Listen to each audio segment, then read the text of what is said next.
Hi, and welcome back to my channel. A couple weeks ago, I uploaded Her Beast of a Billionaire Boss, which is a retelling of the Beauty and the Beast story. So this week, I have a retelling of the Cinderella story that I'd like to share with you, and I hope you enjoy it. Jump on in and let's get listening. Cinderella Proposal. A star-struck contemporary romance audiobook. Written by Lucy McConnell.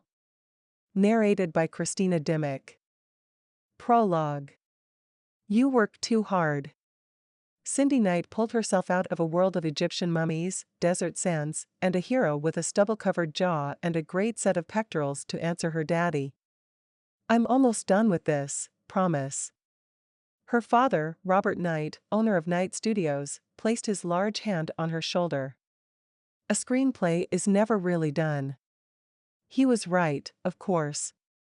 Long after she typed the end, the director would change lines, the actors would ad-lib, and the cutting room floor would own reams of her hard work. Still, the thrill of putting her imagination onto the page and sharing her vision with an audience was enough to keep her at her desk long into the night. I can see the story, it's already a movie in my head. You have a gift. His words were more than empty parental praise. Robert Knight wasn't a man to take words lightly, having started in the business as a screenwriter 35 years ago. He'd had a full head of James Dean hair and Robin Williams humor back then. The hair may have thinned over the years, but his humor was just as thick as ever. Then maybe I should open a studio, she quipped. Why not? She knew every inch of Knight Studios, often taking over for her dad when he was out on a shoot. No matter how successful he was or how much money he made, Robert would never be far from the cameras.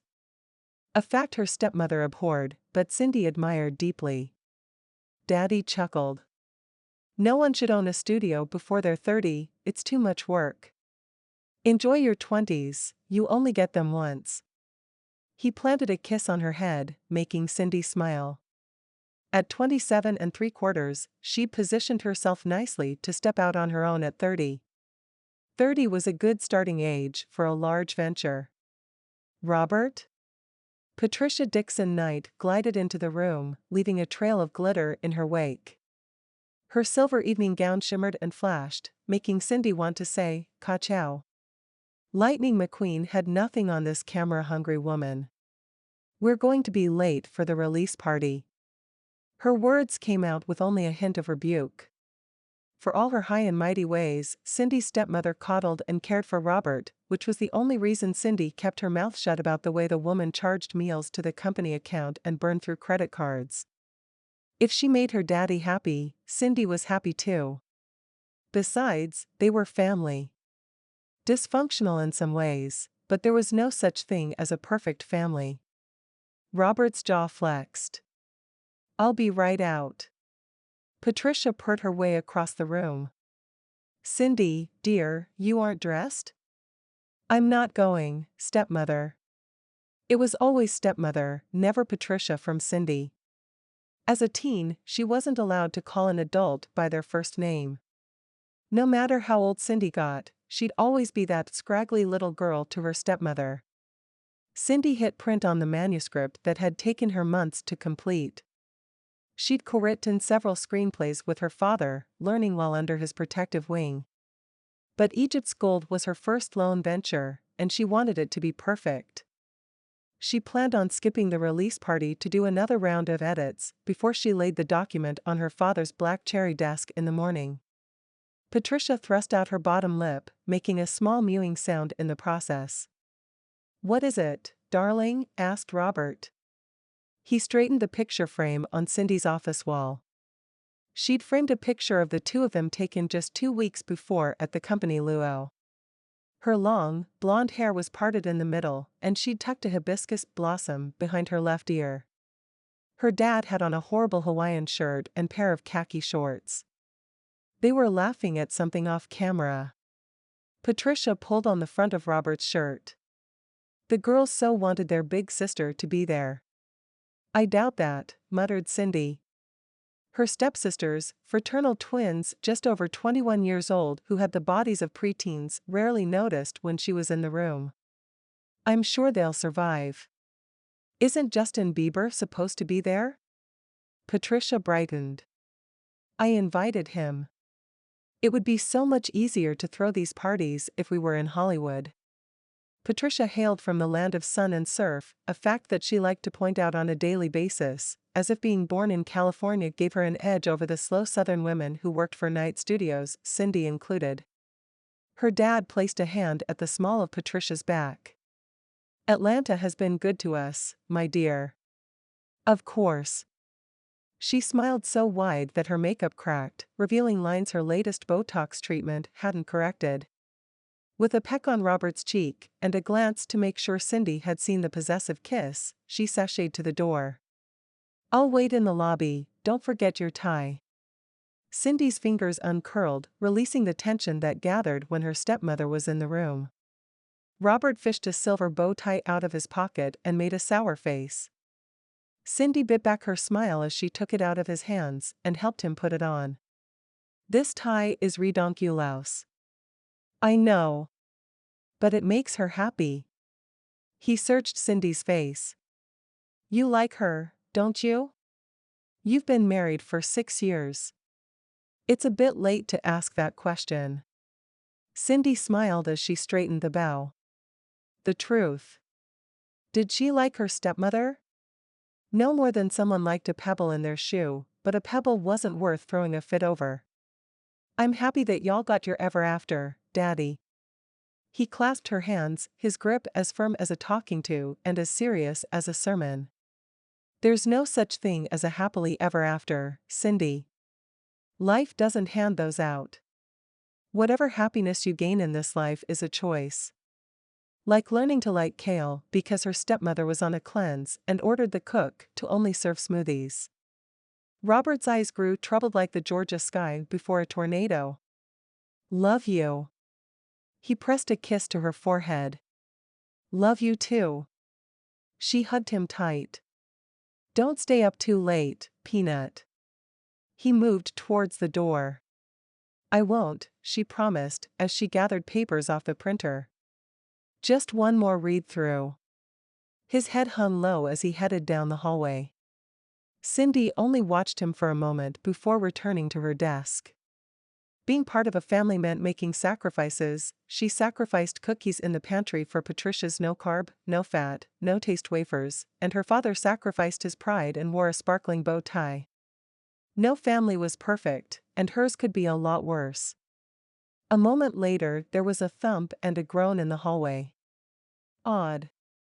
The cleaning crew wouldn't come in for another hour. Dad? She hurried to the hallway.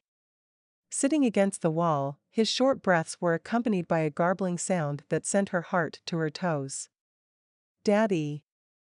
Cindy yelled and flew down the hallway. Robert! Patricia screeched from the front desk. She yanked up her dress and sprinted in her high heels. They got to him at the same time, Patricia on his right and Cindy on his left. Patricia pressed his face between her hands. You can't leave me, Robert. Don't leave. Cindy pushed aside her annoyance at Patricia's theatrics. Daddy couldn't die, he had a checkup 3 months ago and got a clean bill of health.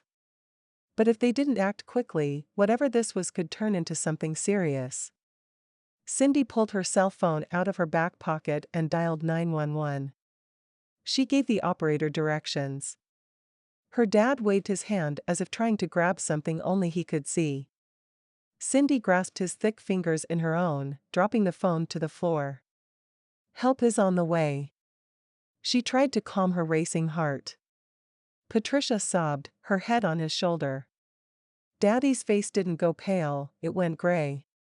The phrase "the shadow of death passed over him" went through her mind. No, she whispered. Her dad was healthy. They'd just had a conversation and he'd been fine. This wasn't happening.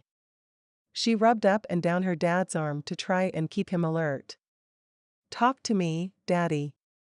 With some effort, his eyes lifted to meet hers. Tell Miranda I love her. Cindy and Patricia gasped at the mention of Cindy's mother, who had died in childbirth. You look so much like her. Robert coughed once, then again, then the life went out of him, and he slid to the side like a sack of potatoes. Patricia wrenched her hands away. Miranda. She breathed the name as if it were an oath used to conjure an evil spirit. She scrambled away like a crab. Dad. Cindy tugged him flat, his body heavy and uncooperative. She ripped his shirt open, the buttons popping off. They were no match for the adrenaline coursing through her veins. Positioning her hands over his breastbone, she began CPR. "Help me," she begged Patricia. The woman pressed the back of her hand to her mouth, tears streaming down her cheeks. Cindy's arms pumped, the shock of each compression straining her wrists. She breathed, her lungs struggling against the band of fear around her chest. And she prayed with all her heart that she was doing this correctly. The CPR training at Camp Wallachie was ages ago. Stepmother threw her arm over Dad's stomach. "What will become of us now?" Cindy didn't bother to answer. There was still a chance this was all just a short-lived nightmare. Tomorrow morning they could be delivering flowers to Dad in a hospital room while he begged for a carton of chocolate marshmallow ice cream. Sweat gathered under her bra and at her hairline. Her back ached, but she wouldn't stop, couldn't. The paramedics arrived and took over, nudging Cindy out of the way. She fell back, watching in horror. Daddy wasn't breathing. Someone handed Patricia to her as if the woman were a distraught child. The strangest thing happened. Her father's spirit passed through her. There was overwhelming love, and her spirit recognized his spirit, and then he was gone. Just like that. She held Patricia close, needing comfort but forced to dish it out instead. Daddy's body was placed on a stretcher. A large man still pumped his chest while a short woman squeezed a plastic thing to help him breathe. Patricia suddenly pushed Cindy away, sending her against the wall. "I'm going with him. I'm his wife. I'm coming too." Cindy jogged to keep up with the stretcher. "No." Patricia spun on her bedazzled heel.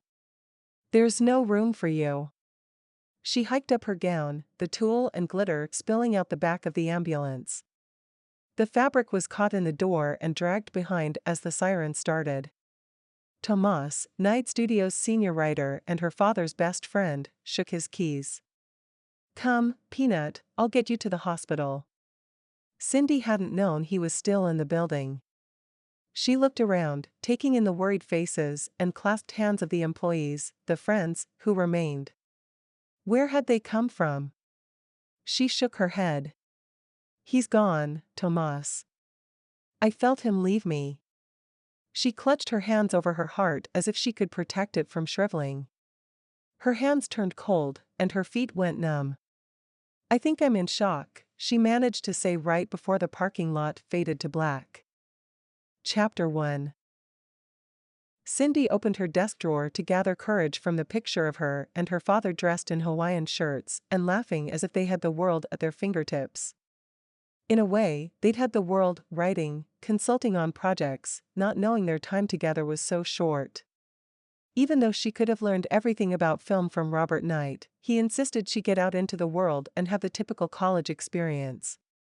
Having the last name Knight while attending film school wasn't exactly a typical experience, but she graduated on her own merits and started at the bottom when she joined her father's production company. Her stepmother's company now. Just over 2 years ago, shortly after her father's funeral, Patricia had assumed the president's chair and settled into the role of studio exec. Cindy, in a haze of grief, had met with the lawyer, who assured her that Patricia Knight was named president by Robert Knight. She didn't remember much of that conversation, just little wisps like "in his will" and "you're not old enough." One change Patricia insisted upon when she took over was removing all personal effects from the workspace, including family pictures. Which is why Cindy had to keep this one in the top desk drawer. She traced her father's proud papa smile before returning the image to her drawer and straightening her back. Her cubicle, along with several others, was located just outside her stepmother's office. That way, they could hear when Patricia called for one of them without having to use pesky things like interoffice intercoms or instant messaging. Cindy's old office now belonged to the company's biggest star, her stepsister Drusilla. She can't say no. Tomas poked his head over the divide between their workspaces. The script is too good. His office had been given to Cindy's other stepsister, Natalie. In the reorganization process, Patricia moved Tomas from head writer to assistant to the president. Lucky him. Cindy rolled her shoulders. If she says no, you call an agent and he will sell it to. Cindy pressed her finger to her lips. Their biggest competitor had already absorbed the majority of their talented writing staff and purchased several scripts. Stepmother claimed they were struggling financially, and selling off the creative work was the only way to fund their latest teen drama. Cindy hoped to change that with one amazing archaeological adventure story. The one she'd been working on the night her daddy died. The story that took her 18 months to get back to. After mulling over the pros and cons of handing her work over, she'd submitted the manuscript to Patricia 2 days ago and was about to find out if her first solo project cut it or would be cut from Night Studios' production schedule. I couldn't take that script somewhere else, Tomas. Patricia is family. Technically. He made a face. Look, when you love the same person and mourn them together, it binds you. Tomas's shoulders softened. And I want to see the Night logo on the cover. Me too, Peanut. He gave her a thumbs up. Go get it. Nodding once, Cindy strode into her stepmother's office at exactly 3 o'clock. Patricia Knight had taken the role of president seriously, at least where her wardrobe was concerned. Gone were the glitter and rhinestones, replaced with too tight pencil skirts and lace tops under blazers. Her heels were still lethal, though they came in dark colors. The changes reflected the idea that Robert's death had taken the light out of Patricia's life.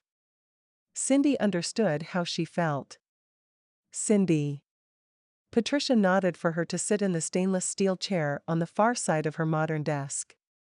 Gone were her father's dark cherry furniture and bookshelves, the oriental carpet and cream walls. In their place were cold metal and square lines.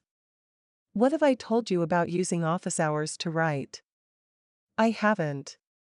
Cindy sat, crossed her legs, then recrossed them. Then where did this come from? Patricia lifted one tattooed eyebrow as high as it could go under the weight of continual Botox treatments. There was a wide bump in the center of her forehead from all the poisons injected into her skin. I wrote it before. The other eyebrow twitched. Cindy amended her statement from before Daddy died to a long time ago. The longest 2 years of her life. The eyebrows returned to their normal, inanimate state. Patricia studied Cindy for a moment, waiting for her to babble on. Cindy wouldn't. The more excitement she showed, the less likely Night Studios was to produce the movie. The only way this script will succeed is if we get a big name to play the lead. Cindy gripped the edge of her chair, not quite daring to hope that her dream would become reality. So many things had gone wrong since her father passed away, and she'd done her best to follow his advice, to make her own happiness. But there were days full of clouds and emotional tornadoes. My initial thought was Mark Du Bois, but he's moved on to that silly theater of his. Cindy nodded on the outside. On the inside, she shook her head vehemently. She'd seen 2 shows at the Magnolia Theater and loved them both. Mark's silly theater had become an Atlanta powerhouse for the arts. Their teen camps for the coming summer had filled months in advance. Winning the attendance lottery was bigger than going to Disney World. However, Beau Mckay may be a suitable match. Yes. Pairing Beau, with his sable brown hair and hazel eyes, with her action-packed script would make Egypt's Gold the perfect date night movie. The guy had a reputation with the ladies, but that only seemed to further his career. Patricia clicked her nails against the desktop. To be quite honest, we could make more money off another Drusilla movie, but I feel a sense of obligation to you, Cindy. I'm sending the script over today. If we haven't heard back from Beau's agent by 12 tomorrow, then I'll be forced to pull the movie. Noon? That was a ridiculous timeline. No one got back on a script in less than 24 hours. Cindy closed her eyes, knowing her ambition would be forever lost to time. She worked tirelessly to maintain Night Studios' reputation and often to undo the poor press stepmother created with cutting remarks. Cindy worried her lip. History proved that the more she pushed for something, the harder stepmother worked to block her. For whatever reason, Patricia saw Cindy as competition instead of a co-worker, a partner, or even a stepdaughter. And, with her position as president of Night Studios, there was little Cindy could do to change her decision. Yes, stepmother. She opened her eyes and stood to go. I almost forgot. Patricia twisted her chair and concentrated on her computer screen. Yes. Natalie is having friends over tonight. Use the back stairs when you come home. Natalie's friends included several former child stars who spent their time sipping lemon water and reliving the glory days. Drusilla's body had stayed thin enough to pass for a 17-year-old on screen. Natalie, on the other end of the gene pool, developed curves that betrayed her age. She had dropped out of the acting scene and worked as a consultant for Night Studios. While Cindy didn't have anything against the group, she preferred to stay out of the way. Of course. The walk back to her desk stretched before her like taffy on a hot summer's day. Tomas poked his head over the divider, and she shook her head slowly. Her dream, lying in a neat stack of paper on Patricia's desk, would expire in a poof at the stroke of 12 tomorrow. Tomas, Patricia yelled. I'm leaving. Tomas hurried through the open door, ready to tuck Patricia into the town car. When he passed by Cindy's cubicle, he had a leather briefcase in one hand and her purse in the other. He swiggled his hips as he walked, mocking Patricia's sachet. Cindy snorted a laugh and hurriedly covered it with a cough. Tomas missed his calling in life. He should have been on stage, not behind it. By the time he came back from tucking Patricia into the town car, Cindy had pulled up the sequel to Egypt's Gold on her computer and buried herself in the desert sands of time. I'm off to clean the throne. She ripped her eyes from the screen. This particular section was missing the factor. And she wanted to hash out the rough spots before leaving. Please tell me you're not on bathroom duties now. Over time, Patricia had downsized many of the employees. Those that were left often worked in multiple capacities to keep the place functioning. This wouldn't be the first time the cleaning company was put on hold to save money. I meant her office.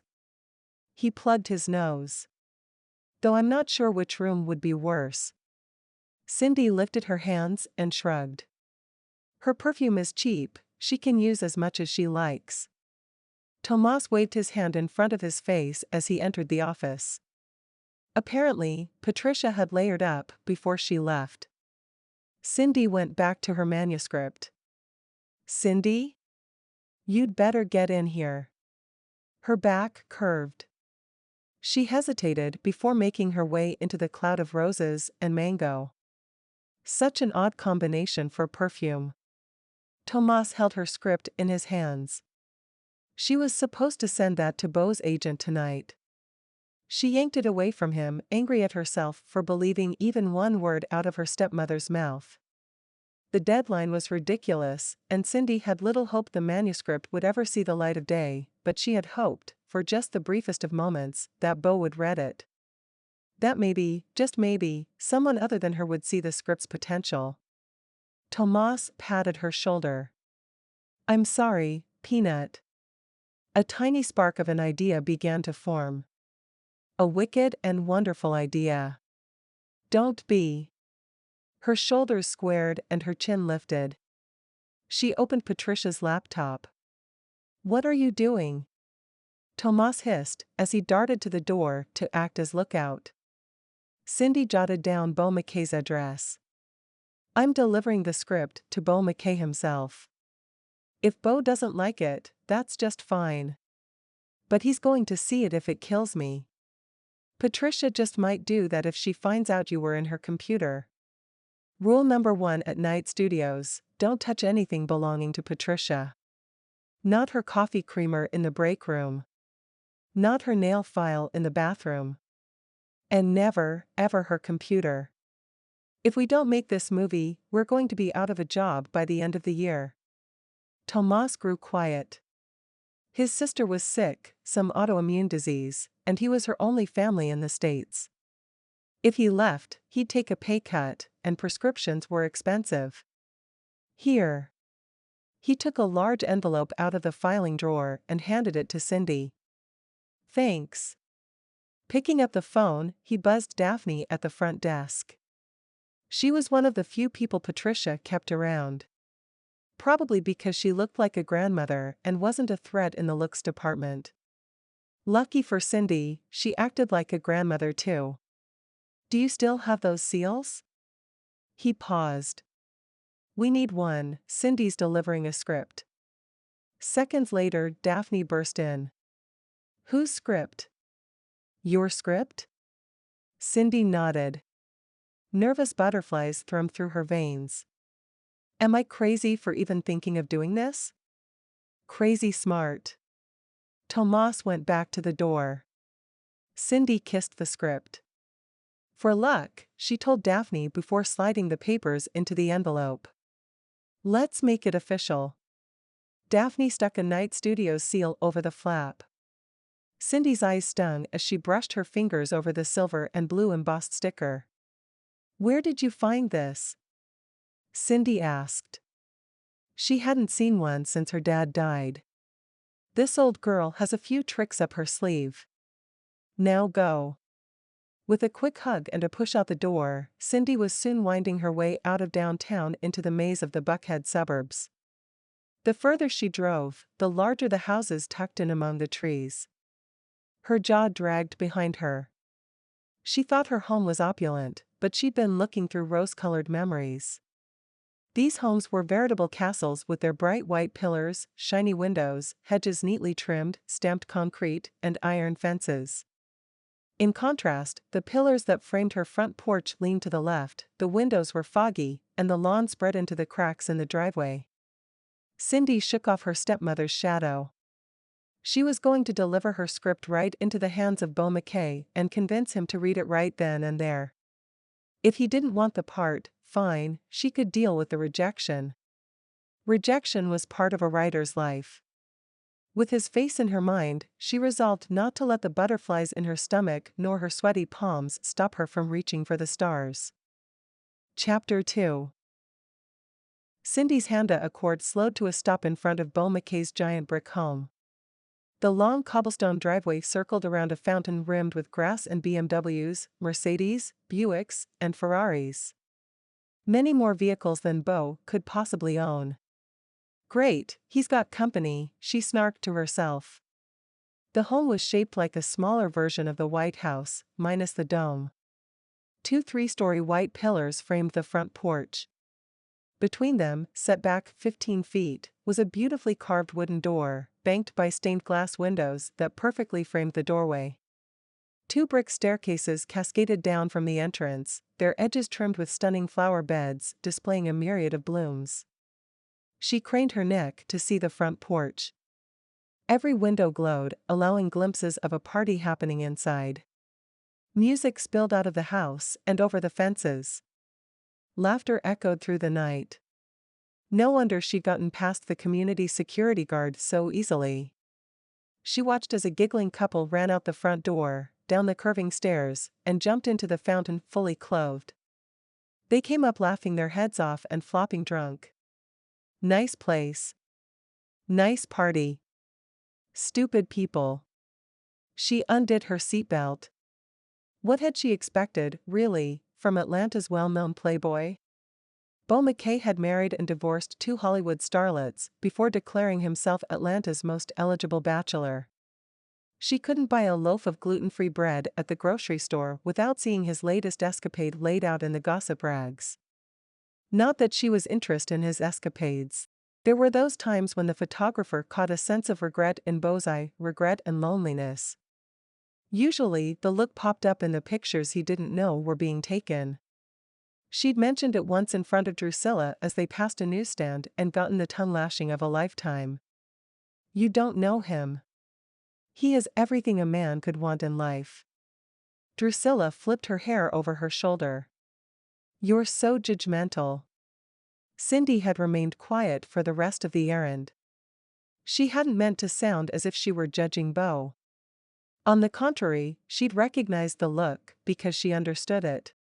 Had felt the emptiness reflected in his eyes. Dwelling on those emotions wouldn't get her anywhere. Like Daddy said, any happiness she got out of life would be because she chose happiness even when life stunk. Her posture wilted. Life stunk a lot lately. However, life wasn't going to hand her this movie deal. She had to get out there and make it. Just hop right out of the car and march up to that door. That's all she had to do. And yet she sat there, her hands glued to the steering wheel. He's just another actor. Before Daddy died, Cindy interacted with actors on a fairly regular basis. They were just people. Beau was like any other man. Any talented, handsome, wealthy man who held her future in his hands and didn't know it. I must be crazy. She shut off the engine, pocketed her keys, and made her way into the party, the script tucked into her elbow. The front door hung wide open, allowing any uninvited or unwanted guest to go right in. Not to mention a few bugs. They gathered around the light fixtures, buzzing, just happy to be there. The bugs, not the guests. Shutting the door behind her, she loitered in the entryway, wondering where she should start. To her right, a man with no less than 3 gold rings on his hand and a diamond in his nose leaned into a woman in a little black dress. Excuse me? Cindy waited for them to acknowledge her presence. When they didn't, she stepped closer. Excuse me. We're good on drinks, he said. She looked down at her red silk shirt and black pants, then around the room, where men and women wearing red and black carried trays of drinks. I don't work here, she clarified. Loverboy scowled. What? Can you tell me where I can find Beau Mckay? He looked her up and down. Who wants to know? She smiled politely.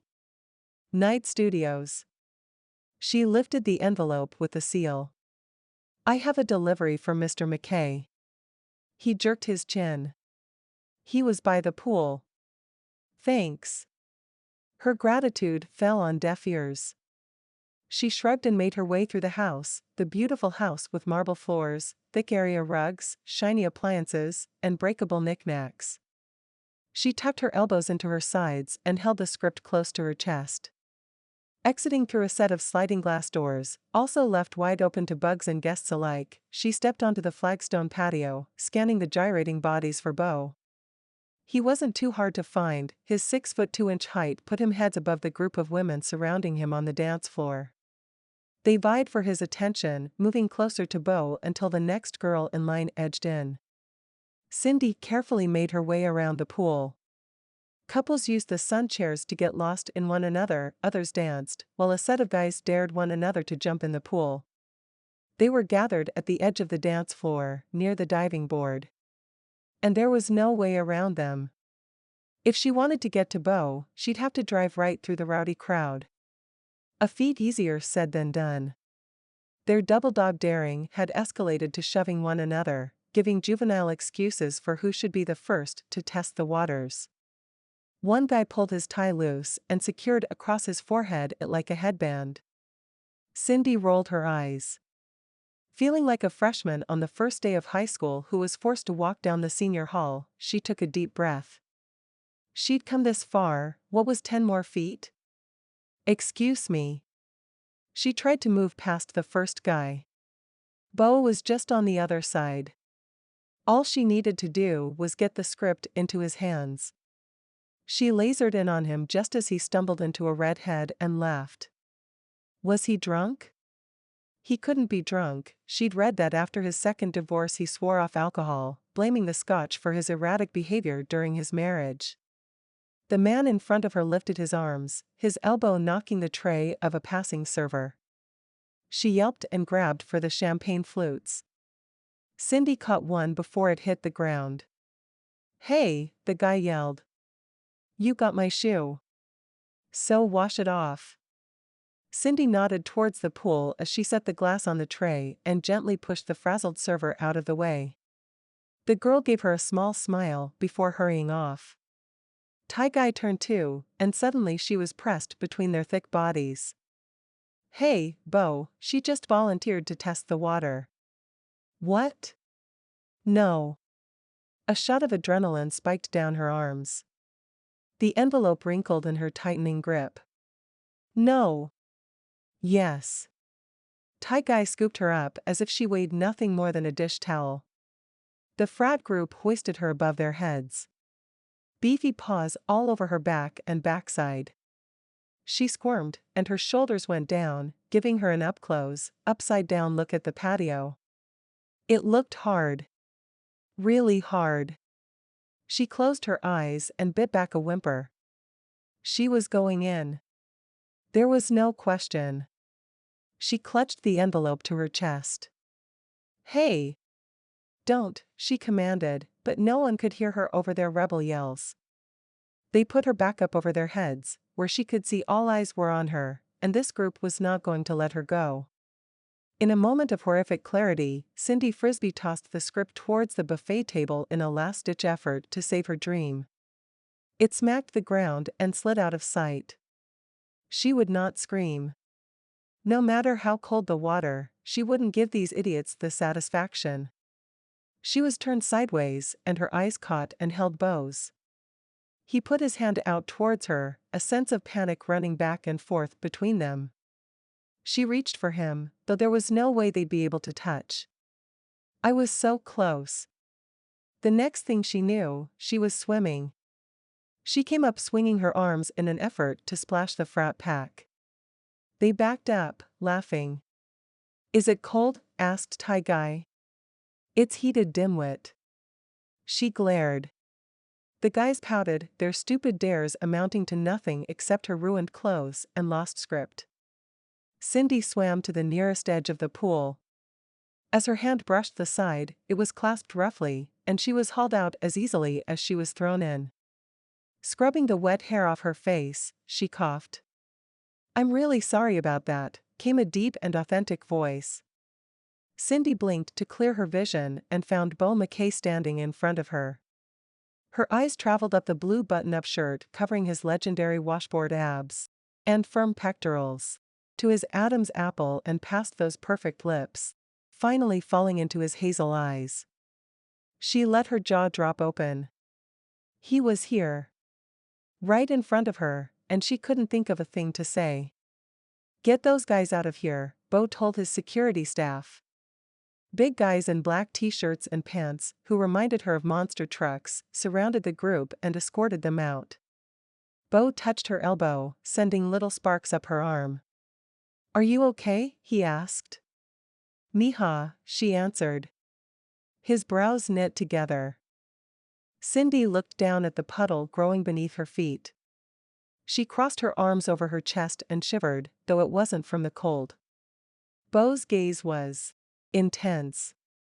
"Come on, I have towels inside." Beau took her elbow and motioned for her to head into the house. She took 2 steps before remembering why she was there. "Wait." She dove for the buffet table, moving plates aside, found nothing, and finally scrambled underneath. It had to be here somewhere. The envelope was over 11 inches long and couldn't just disappear. On her hands and knees, she felt around in the dark. Beau lifted the tablecloth. He squatted on his haunches and looked all sorts of adorable with his mildly entertained air and half-smile. "Are you on a binge or something?" Cindy crawled to the far end near a half-wall and lifted the white linen. "No, I threw my script over here and..." "Ha!" She pulled the envelope out from between the table leg and the low rock wall. Crawling out, she popped up and grinned. "Script?" Beau put his hands in his pockets like the last thing he wanted to do was touch her work. "Did you crash my party?" "Technically," she admitted to herself. I didn't come for the party. I'm from Night Studios. She flipped the packet over to show him the seal. Oh. Thanks. He took the script and set it on the edge of the table next to a tray of sushi. Should we get you that towel? She stared at the script, and all the hours of work, the pressure to perform at a level that was worthy of her last name, and the risk she'd taken to bring it over. Not to mention her 12 o'clock deadline. Washed over her. There was no turning back. The only way to move forward was to go deep into the lion's den. She glanced at Beau. He wasn't a lion, more like a big grizzly bear. With less hair, thank goodness. I'll take that towel. She picked up the script. Is there someplace safer you can put this? He grinned like a wolf. Sure, follow me. For the second time that night, Cindy found herself picked up by a man. Although Beau wasn't holding her in his arms or touching her backside, thank goodness, he had just as much control over her with his raw magnetism and charisma. As she followed him through the plantation doors, she tried not to drip on the hardwood floors and expensive carpets, but her efforts were in vain. Beau continued through the house, knowing exactly where he was going, while Cindy's eyes bounced from the 5-foot-tall African masks on the far wall to the glass chandeliers hanging from the ceiling. Do you have a minute to look over the script now? She asked, tripping into the sunken living room. Beau righted her. My agent screens my scripts. Of course, she thought. Right. It's just, I really felt like you were the one that needed to see it because I thought you'd get it.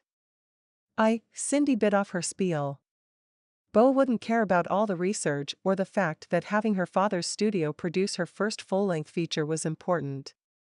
They climbed a sweeping staircase to the second floor and made their way down a hall, but Cindy's feet took root at the threshold to the master bedroom.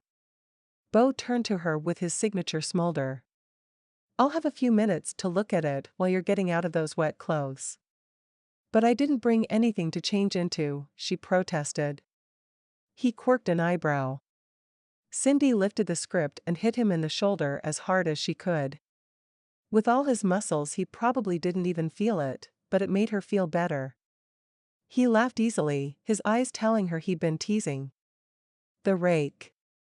Why don't I stand out here and make sure no one bothers you while you read? He brushed his hand up her arm, sending warm tendrils through her tummy. If I promise to behave, will you sit with me? Come on, it'll be fun. This isn't about fun, it's work. He slipped the envelope from her fingers, brushing her skin as he went. Cindy's breath hitched. Rake. If you don't love what you're doing, then you're in the wrong business. Her gaze dropped to the floor. I used to love what I do. What happened? His tone was low, inviting. She half lifted a shoulder. My daddy died. The honesty of her statement added a layer of intimacy to their moment. Beau pulled her into the warmth of his massive chest, his arms enveloping her completely in their protective and comforting embrace. She pushed against him. Excuse me. I don't know you. He relaxed his hold but didn't let her go entirely. It's just a hug. Surely you've had a hug before. Her cheeks flushed. Well, yeah. But I don't need. If my dad died, I'd want a hug. His words were a challenge as much as a truth. She got the impression Beau needs some physical contact to carry him through a tough time. Cindy hadn't thought much about being held, she'd learned to stand on her own 2 feet, thank you very much. She arched away. It works much better if both people participate. Beau winked. Fine. If it will get you to move on, I'll give you a hug. She laid her head on his shoulder, trying not to think about the embarrassingly shaped water stains she was leaving on his shirt. I'm sorry about your dad, he said. Thanks. She chuckled. Beau rested his chin on her head. It's not so bad, is it? I guess not. Her arms went around his middle, taking in the glorious feel of his body pressed to hers. She'd never really considered all that could be offered in a hug. Yet Beau was handing her comfort and warmth and understanding without saying a word. "I like this," she whispered. He responded. The sound thrummed through his chest and into hers, changing the mood from one of comfort and peace to one of awareness. A slow burn started in her lower belly and spread out to her fingertips, sparking in all the places their bodies touched. The current was almost too much, and she pulled back. Beau searched her eyes, diving deeper than Cindy had let anyone go in years. She was unable to stop him, he just splashed in and started swimming. Seeing into the corners of her heart and, in the process, opening his. He knew she was in there, and he didn't try and stop her from seeing the wonderful parts as well as the broken ones. The conversations they had in those few moments revealed oceans about the two of them. Beau's gaze dropped to her mouth. She moistened her lips in anticipation, wanting to feel his lips on hers for no other reason than it would feel so good, like thick moist, chocolate mousse cake with whipped cream and strawberries good. "Beau," she whispered. His eyes closed off, and she realized he didn't even know her name. And she'd almost kissed him. She stepped back, the cold air rushing through her wet clothes and chilling her to the bone. Or maybe that was the absence of the fire between them. "Sorry," she mumbled. "That got real there for a minute. Totally unprofessional on my part." Beau stared at his hands as if they had betrayed him in some way. "Yeah." She took 2 steps back. "I have to go now." His gaze went to the envelope. "I just read it, okay?" She pointed to her manuscript. "We need to know before noon tomorrow." He licked his lips and swallowed. "Yeah." She did a total fangirl sigh, complete with the dreamy eyes and melty knees. Beau's gaze focused on her, and she knew she had to get out of there or she was going to do something really stupid. "Bye," she chirped. Spinning, she jogged down the hall, down the staircase, and out the front door, not stopping until she securely fastened her seatbelt. Halfway to the city, Beau's spell over her broke, and she flushed bright red with embarrassment. She'd broken so many rules tonight. Number 1, never go into a strange man's bedroom. "Hello." She'd followed him up there like a naive freshman trailing after the varsity quarterback. Just because he had the charm of a prince didn't mean he was Prince Charming. Number 2, never fall for a pretty face. Living with Patricia and her daughters had taught Cindy that beauty rarely ran deeper than laser treatments, even for men and especially for actors. Number 3, guys like Beau don't fall for girls like me. Okay, so that was a new rule she thought up on the spot. She was going to write it on a sticky note and post it on her bathroom mirror where she could repeat it every day for the rest of her life. Because there had been a moment back there when their eyes locked, and he saw inside her heart, and she'd seen inside his. He had every bit the broken heart she had, though his was more like a boxer who had lost a fight, and hers was like a mirror shattered into the pieces of her splintered family. There was more though. Not only had she seen into his heart, she'd seen herself through his eyes. Sure, she was a drowned rat on the outside thanks to Tie Guy, but the woman Beau had seen was strong and determined and attractive. He'd been attracted to her, immensely attracted. She knocked her forehead with her fist. Remember rule number 3. She parked on the far side of the garage, where no one could see her car from the street, and made her way to the back door. Beau wasn't in her plan. Her plan was to bring her father's company back to its former glory before stepmother parceled it off or moved the whole thing to California. Rubbing her hands up and down her arms, she paused, not quite ready to enter her childhood home, where she'd been pushed to the attic room to make space for Drusilla's elliptical machine and yoga mat. Here, in this house, she was a nuisance despite her efforts to blend in with the wallpaper. With Beau, she'd tried to be a nuisance and instead had found acceptance. In one night, he'd turned her world upside down. She checked her phone. Midnight. In 12 hours her big shot would elapse. Maybe it was better that way. If the project was pulled, she'd never see Beau again, and she'd be left alone with her memories of how, for one moment, she'd found her place in this world. Chapter 3. Beau Mckay stared after the script girl as she left, stunned by the story her eyes had told, because it was honest and real and painful and yet filled to the brim with love. He drummed his fingers on the envelope she'd left in his care. Trusted. She'd trusted him with the script, and it was important to her. He closed his eyes. How could one person hold so much love inside? Shaking off the spell she'd cast over him, he opened the script. I'll read until I'm bored, he told himself. 5 minutes later, he sat on the bed. 10 minutes later, he kicked off his shoes and moved back to rest against the headboard. 20 minutes in, he was on his stomach, crawling through a dusty tunnel beneath a pyramid, scraping spider webs off his cheeks and sweating in the heat and the dark. The grandfather clock in the hallway chimed midnight just as Beau read the end. He let the pages fall to his lap as he reveled in the fading image, the sense that right could triumph over evil. The main character, an Indiana Jones type, had overcome his personal demons in such a way that Beau believed even he could change. If he wanted to. He slipped the manuscript back into the envelope and found his cell phone. Lori, he asked as his agent answered the phone. There was a muffled reply and loud music. He sat up. Where are you? She laughed. I'm in your basement. Great. Get up here and read this script. He settled his hand protectively over the night studio seal. The noon deadline had him scrambling off the bed. Now? She asked. He thought of the mystery woman's intensity, the tenacity she displayed in marching into his home, the way she'd helped the server and sacrificed herself in the process, and the connection that left him stunned. He grinned. No. Come on down and enjoy your party, and I'll have a look at it. I'm on my way. Pocketing his phone, he held the script in both hands, much like she had. Did she know what was in here, the drama, the character arcs, the brilliance?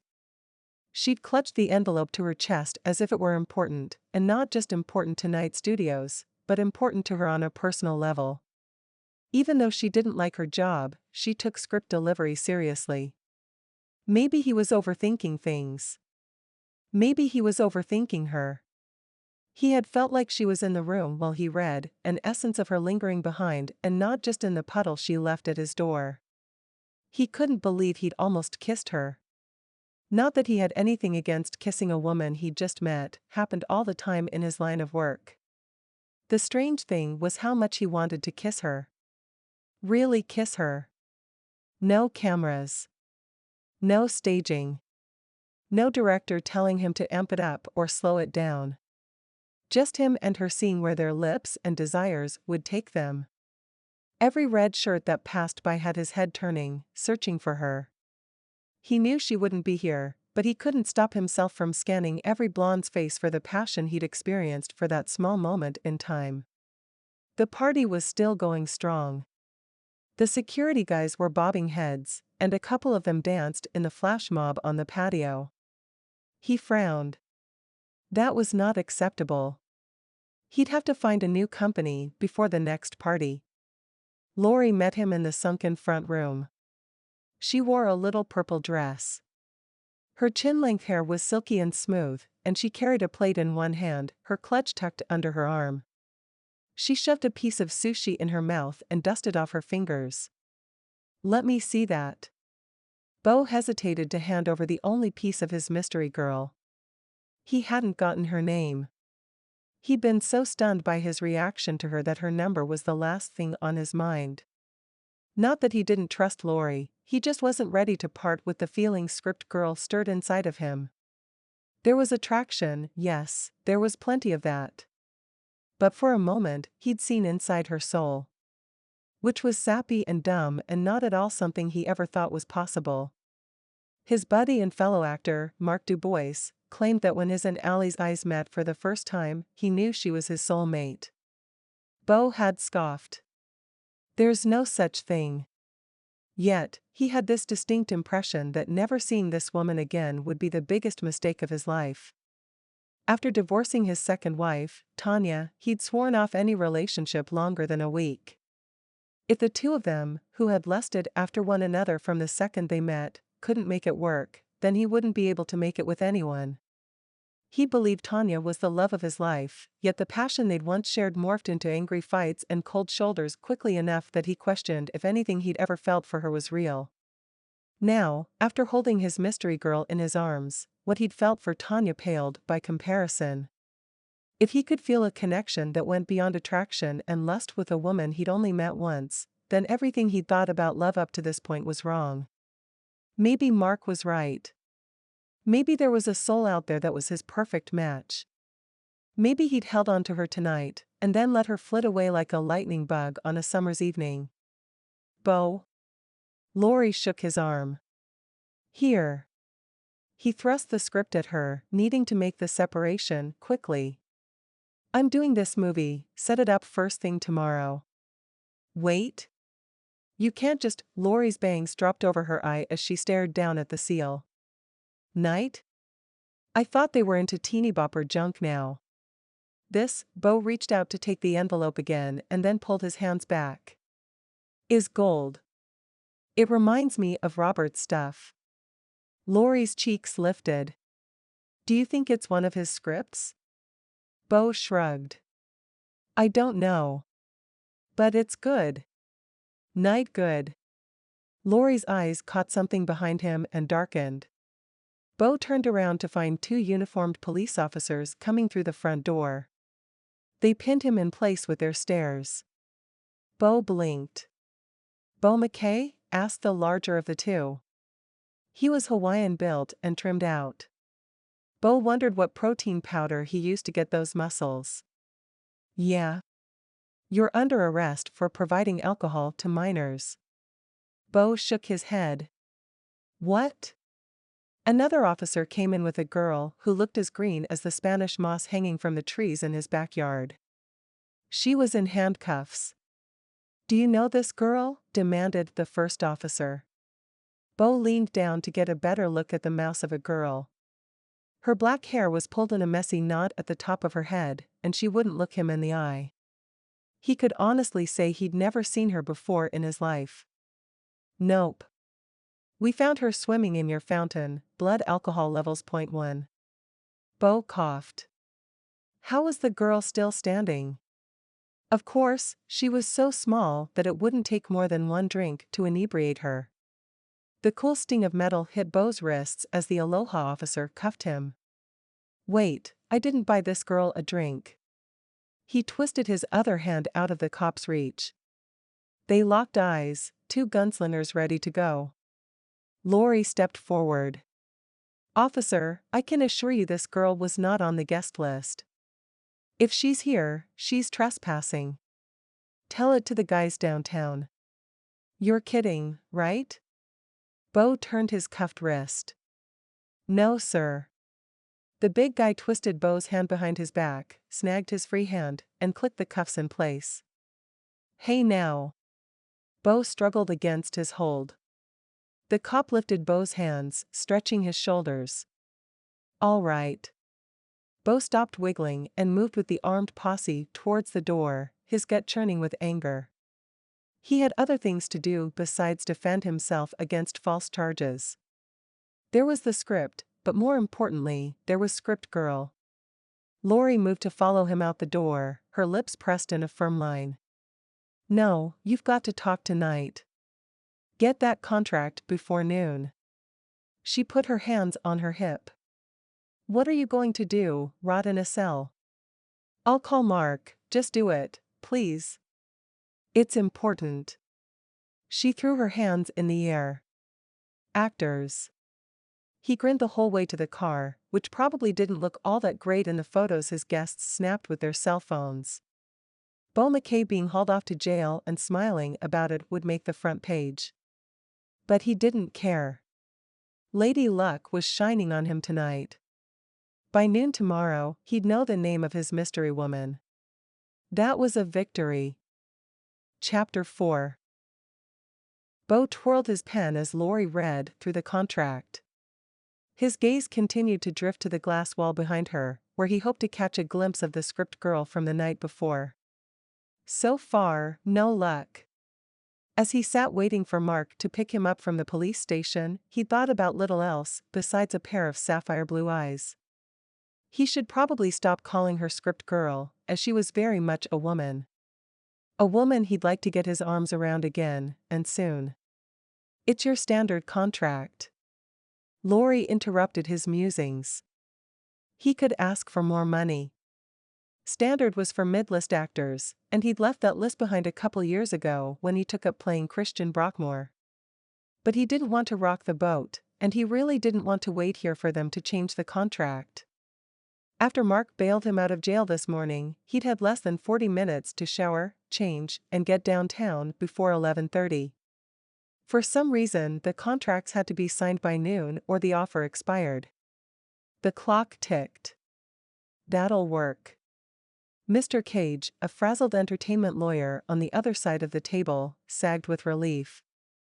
He'd probably spent the better part of the morning putting this together and expected to have to rewrite half of it. Please sign here. He pointed to the line with Beau's name printed neatly below. Beau signed with a flourish. This film was a good move. His phone lit up with Mark's ringtone. I need to take this. He excused himself and moved out into the hallway. Stepping out of a business meeting to take a personal phone call wasn't professional, but Mark had hauled his butt out of jail just a few hours ago. What's going on? Hey, I reserved a lake house for us for a couple of days. We can invite Anthony, do some fishing. And you can get your head on straight.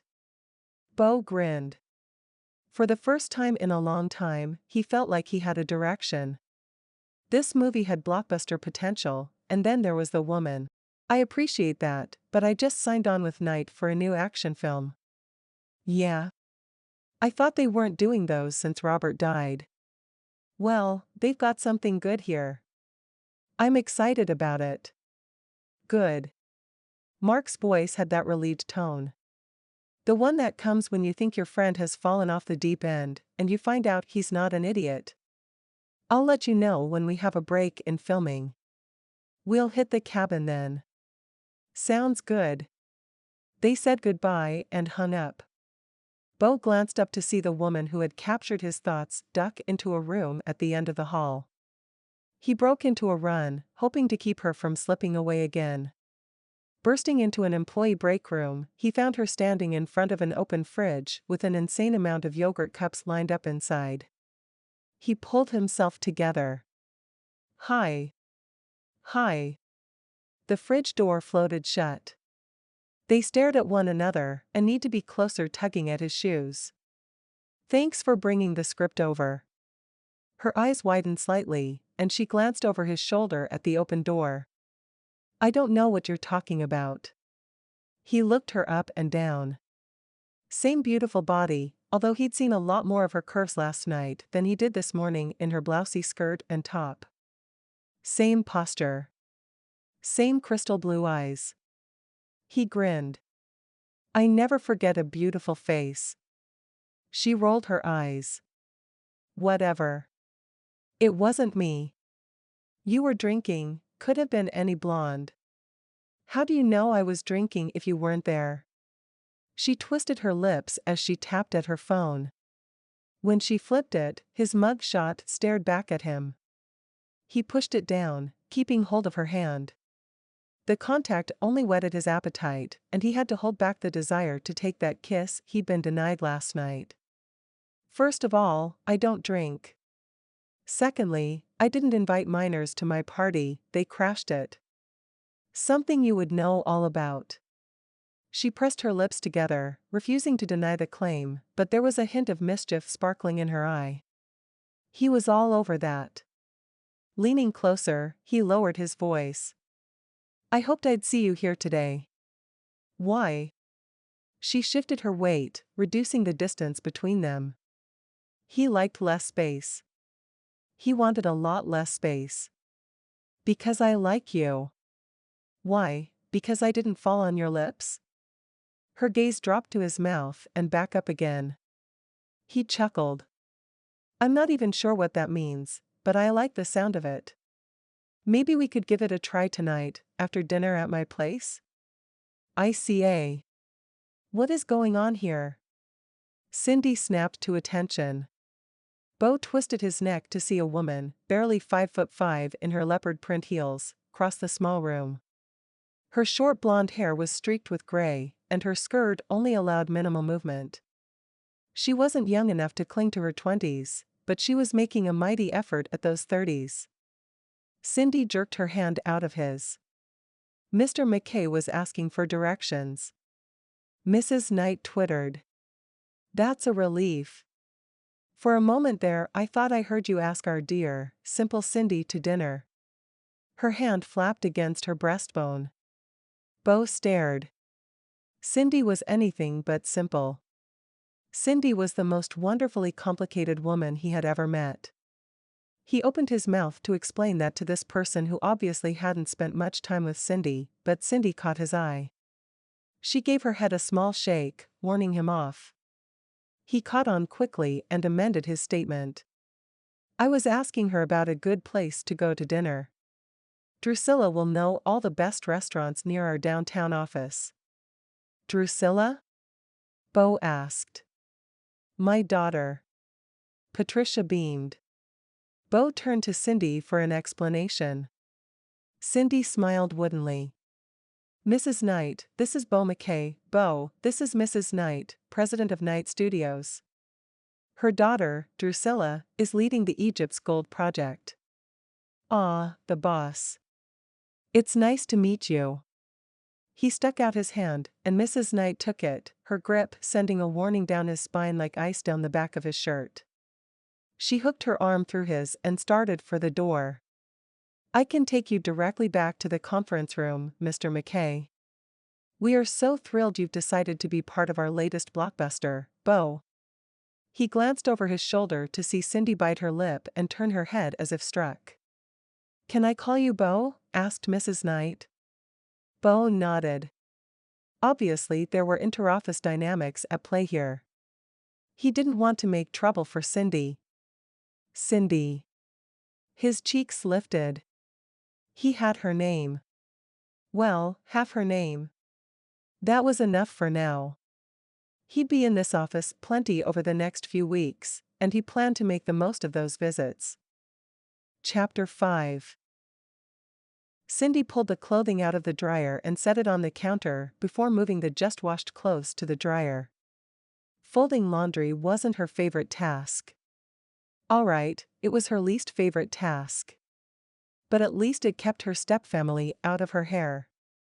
She was their laundry fairy. As far as they were concerned, the clothes magically appeared in their closets and drawers. Which was okay. You do for family, filling in when things were hard. And they paid her a small sum for the work. What are you doing? Drusilla stomped into the room and yanked a pair of lace panties out of the clean pile. You can't dry these, they have to hang on a line. Her dear stepsister would probably throw the panties out in a month or so anyway. She never wore anything more than 3 times, so it shouldn't matter if they were tumbled dry. Last I checked, we don't have a laundry line. Cindy folded a lace nightie into a perfect square and set it in Natalie's basket. Well, aren't you precious this morning? Stepmother's shadow slithered across the tile floor. A lady should never speak unless she can improve the silence. Cindy doubted her thoughts would be considered an improvement, so she kept them to herself. Sometimes, the smart move was avoiding a fight. Picking a fight was the only reason either of these two would set foot in the laundry room. This is what she got for holding Beau's hand yesterday. Yes, stepmother. Patricia plucked the panties from Drusilla's hand. I would think you'd be smart enough to know how to properly care for underwear. But since even the smallest tasks overwhelm you, perhaps we should cut your hours at the office so you have more time to accomplish your work here at home. Cindy lifted a hand to protest and brought it right back down. She had done some dumb things when she was younger, sliding down the banister and breaking her arm, accidentally starting a frog infestation in the swimming pool, and breaking into their rival high school's locker room and stealing the mascot head. There were other instances, and they all added up to a bad impression. It really was too bad stepmother wasn't born and raised in Georgia. Bless her heart, she'd have been an excellent pageant mother, touting her daughter's perfections while ripping the other contestants to threads, all with a dazzling smile. Making a scene now would only lead stepmother to say she was too distraught to go into the office, and she'd be hounded into taking a sick day. She needed to be there when the actors did the first read-through to make sure the right tone came across. Not to mention that Beau would be there. Despite all her personal warnings, she wanted to see him again. She was hopeless. She knew it and she owned it, because crushing on Beau was the bright spot in her day. His invitation to dinner and for kisses after had taken her by surprise, but what had surprised her more was her desire to say yes. No, stepmother, I'm happy to do both. Patricia pressed her palms together. Wonderful. After all, what are we paying you for? Her predatory smile appeared. Cindy cringed internally. Half paying was more like it. They let the housemaids go several months ago, claiming they needed to tighten their belts, and yet they kept the hot tub going 24 hours a day because Natalie thought the backyard looked prettier when the bubbles were on. Patricia pressed the panties into Cindy's shoulder. Replace these. Yes, stepmother. No. Cindy cursed silently. She had a to-do list longer than the Chattahoochee River. Patricia would expect her regular chores to be done as well as this extra errand. But a chance to get out of the house on a Saturday was welcome. Who cared if she stayed up until 1 scrubbing the kitchen floor? Not Patricia, that's for sure. 20 minutes later, Cindy dug through a bin of bargain undies in Vicky's Hush Hush lingerie store at the mall. As long as they had the same label, Drusilla wouldn't know if they cost $5 or $50. Spying a bit of black lace, she hooked it with her finger and yanked it out of the mass of purple and pink. She held them out by the sides, judging whether Drusilla would be fooled into believing they were the spendier brand or if she'd have to keep looking. Nice, but I like the red ones better, said a familiar deep voice. Startled, Cindy yelped, dropping the underwear to the floor. Beau Mckay, in all his casual glory, tucked his thumbs through his belt loops and winked at her over a pile of discount underwear. Butterflies burst through her stomach. For the love of biscuits, this man was going to be her undoing. Chapter 6. Beau didn't bother to check his grin. The flush spreading across Cindy's fair cheeks and into her hair was fetching, as in it had fetched his attention and held tight. He played dumb. Did I startle you?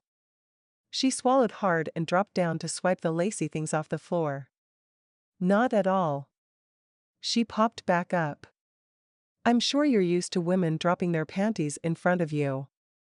Beau cleared his throat. Ouch. If it had been one of his buddies who made that comment, he would have said something cocky and probably inappropriate back. But for some reason, he wanted Cindy to see a different side of him. Not the playboy image he presented to keep a high profile in Hollywood, which wasn't easy to do when you lived in Atlanta. The quiet life may have worked for actors like Mark Dubois, but Beau always needed the extra attention to further his career. I thought you'd be sneaking into someone's house or falling into a pool or something, he teased. She laughed. I should be. Instead, I'm out here trying to find cheap underwear for Drusilla. She shrugged. Welcome to my glamorous life. He looked around for something to say. What he wanted to do was pull her into his arms again, but there was this bin of underwear between them. Instead, he asked, "Can I buy you a glamorous smoothie?" while pointing over his shoulder at the smoothie shack across the way. I came all the way over here for them. She eyed the smoothie shack. Seriously? Why else would I be here? She eyed him. You could be stalking me. I am the stalky, never the stalker. I'll bet you've got stories. She grabbed something out of the bin and made her way to the counter. I'll take that smoothie. She smiled. Beau grinned. He did that a lot when Cindy was around. After she'd made her purchase, he touched the small of her back to guide her out of the store. It fit so nicely in the curve that he decided to leave it there while they ordered strawberry banana smoothies and found a table. Why are you buying Drusilla's? He tapped the pink striped bag. She twisted the straw wrapper around her finger and unwrapped it again before she lifted her eyes. Promise me this conversation won't leave this table. He leaned in, his face serious. What happens in the mall stays in the mall. She put her elbows on the green formica, matching his posture.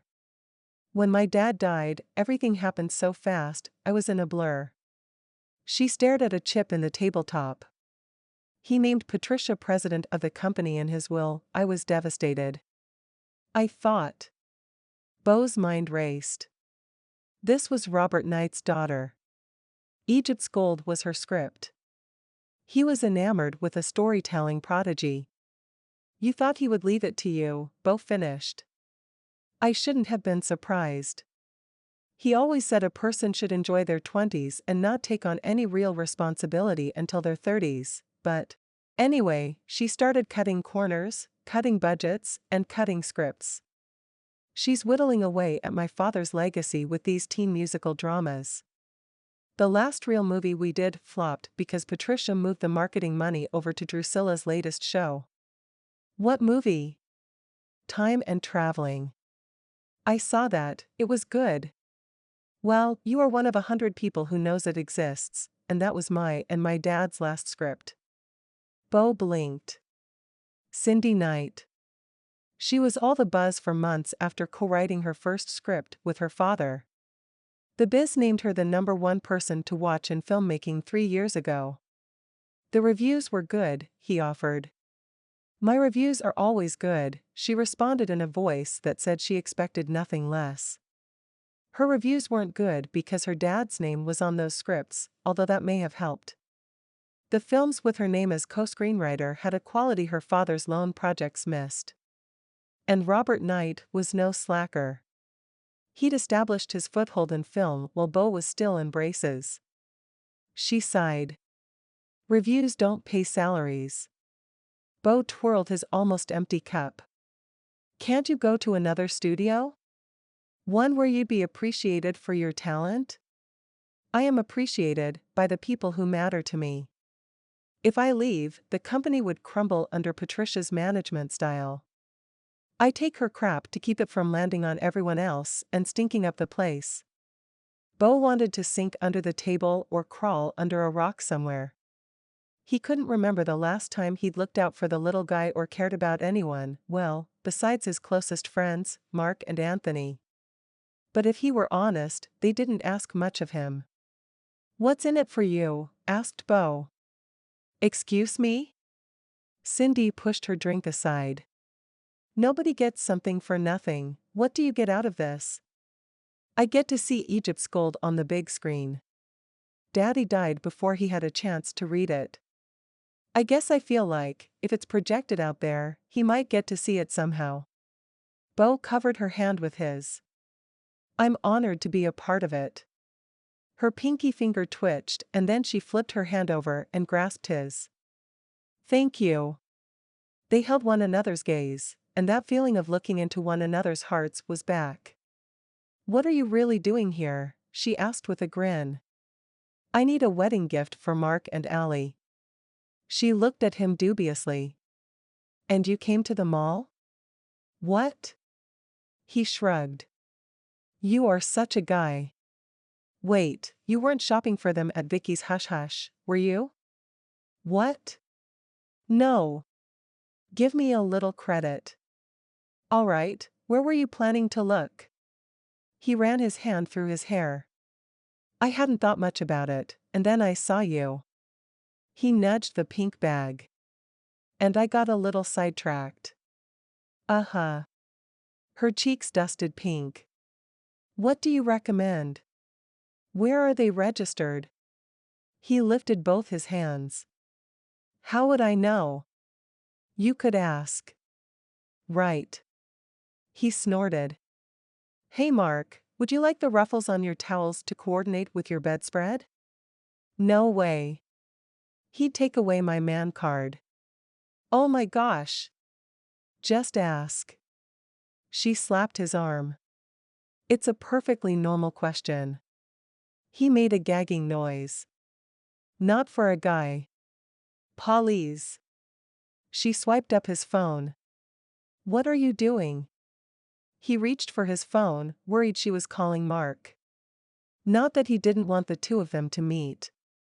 Cindy would meld into his small social group better than he did. But he wasn't about to have her paint him as a girly man. She pulled the phone just out of his grasp. I'm Googling it. Good luck, Mark's never in the press. The lucky son of a gun. Except for all the photos of him kissing. Is that the woman he's marrying? She leaned forward so they could both look at the screen, and he caught a whiff of grapefruit. Not that he knew women's scents or anything. He was a guy, after all.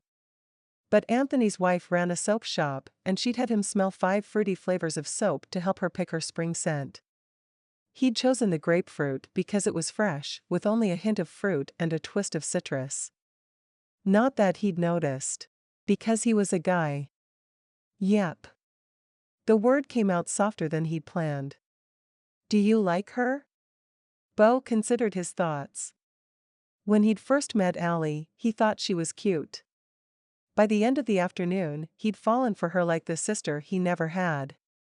She's perfect for Mark. Cindy smiled, more to herself than at him, like he'd given just the right answer. He found himself smiling too. She scrolled down a few more pages. Aha! Mark Dubois is officially engaged. Blah. Blah blah. The couple is registered at William and Patricia, located right here in Atlanta, Georgia. Beau grabbed her hand and the phone in one swipe.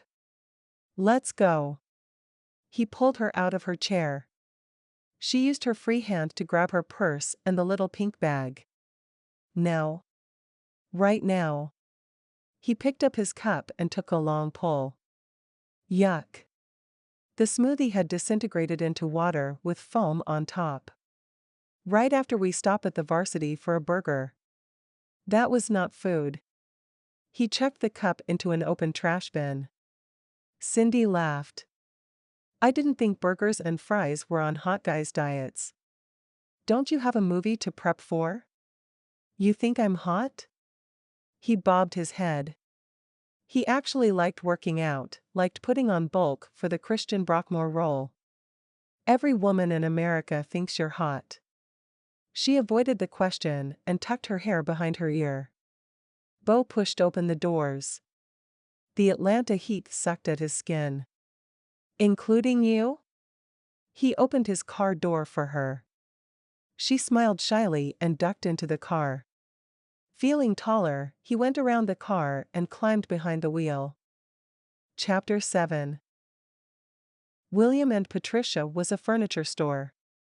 Couches, love seats, bedroom sets, pool tables, bases, accent pieces, and dining room tables were artfully arranged so that if you bought one piece, you'd feel incomplete unless you bought the one next to it. Cindy and Beau meandered through the store, looking for just the right gift for Mark and Allie. Cindy didn't know them at all, yet Beau asked her opinion. How about this? He pointed to a stuffed bear, frozen on his hind legs, with his paws curled forward. Cindy's eyebrows shot up. Does Mark like bears? No, but it would be hilarious.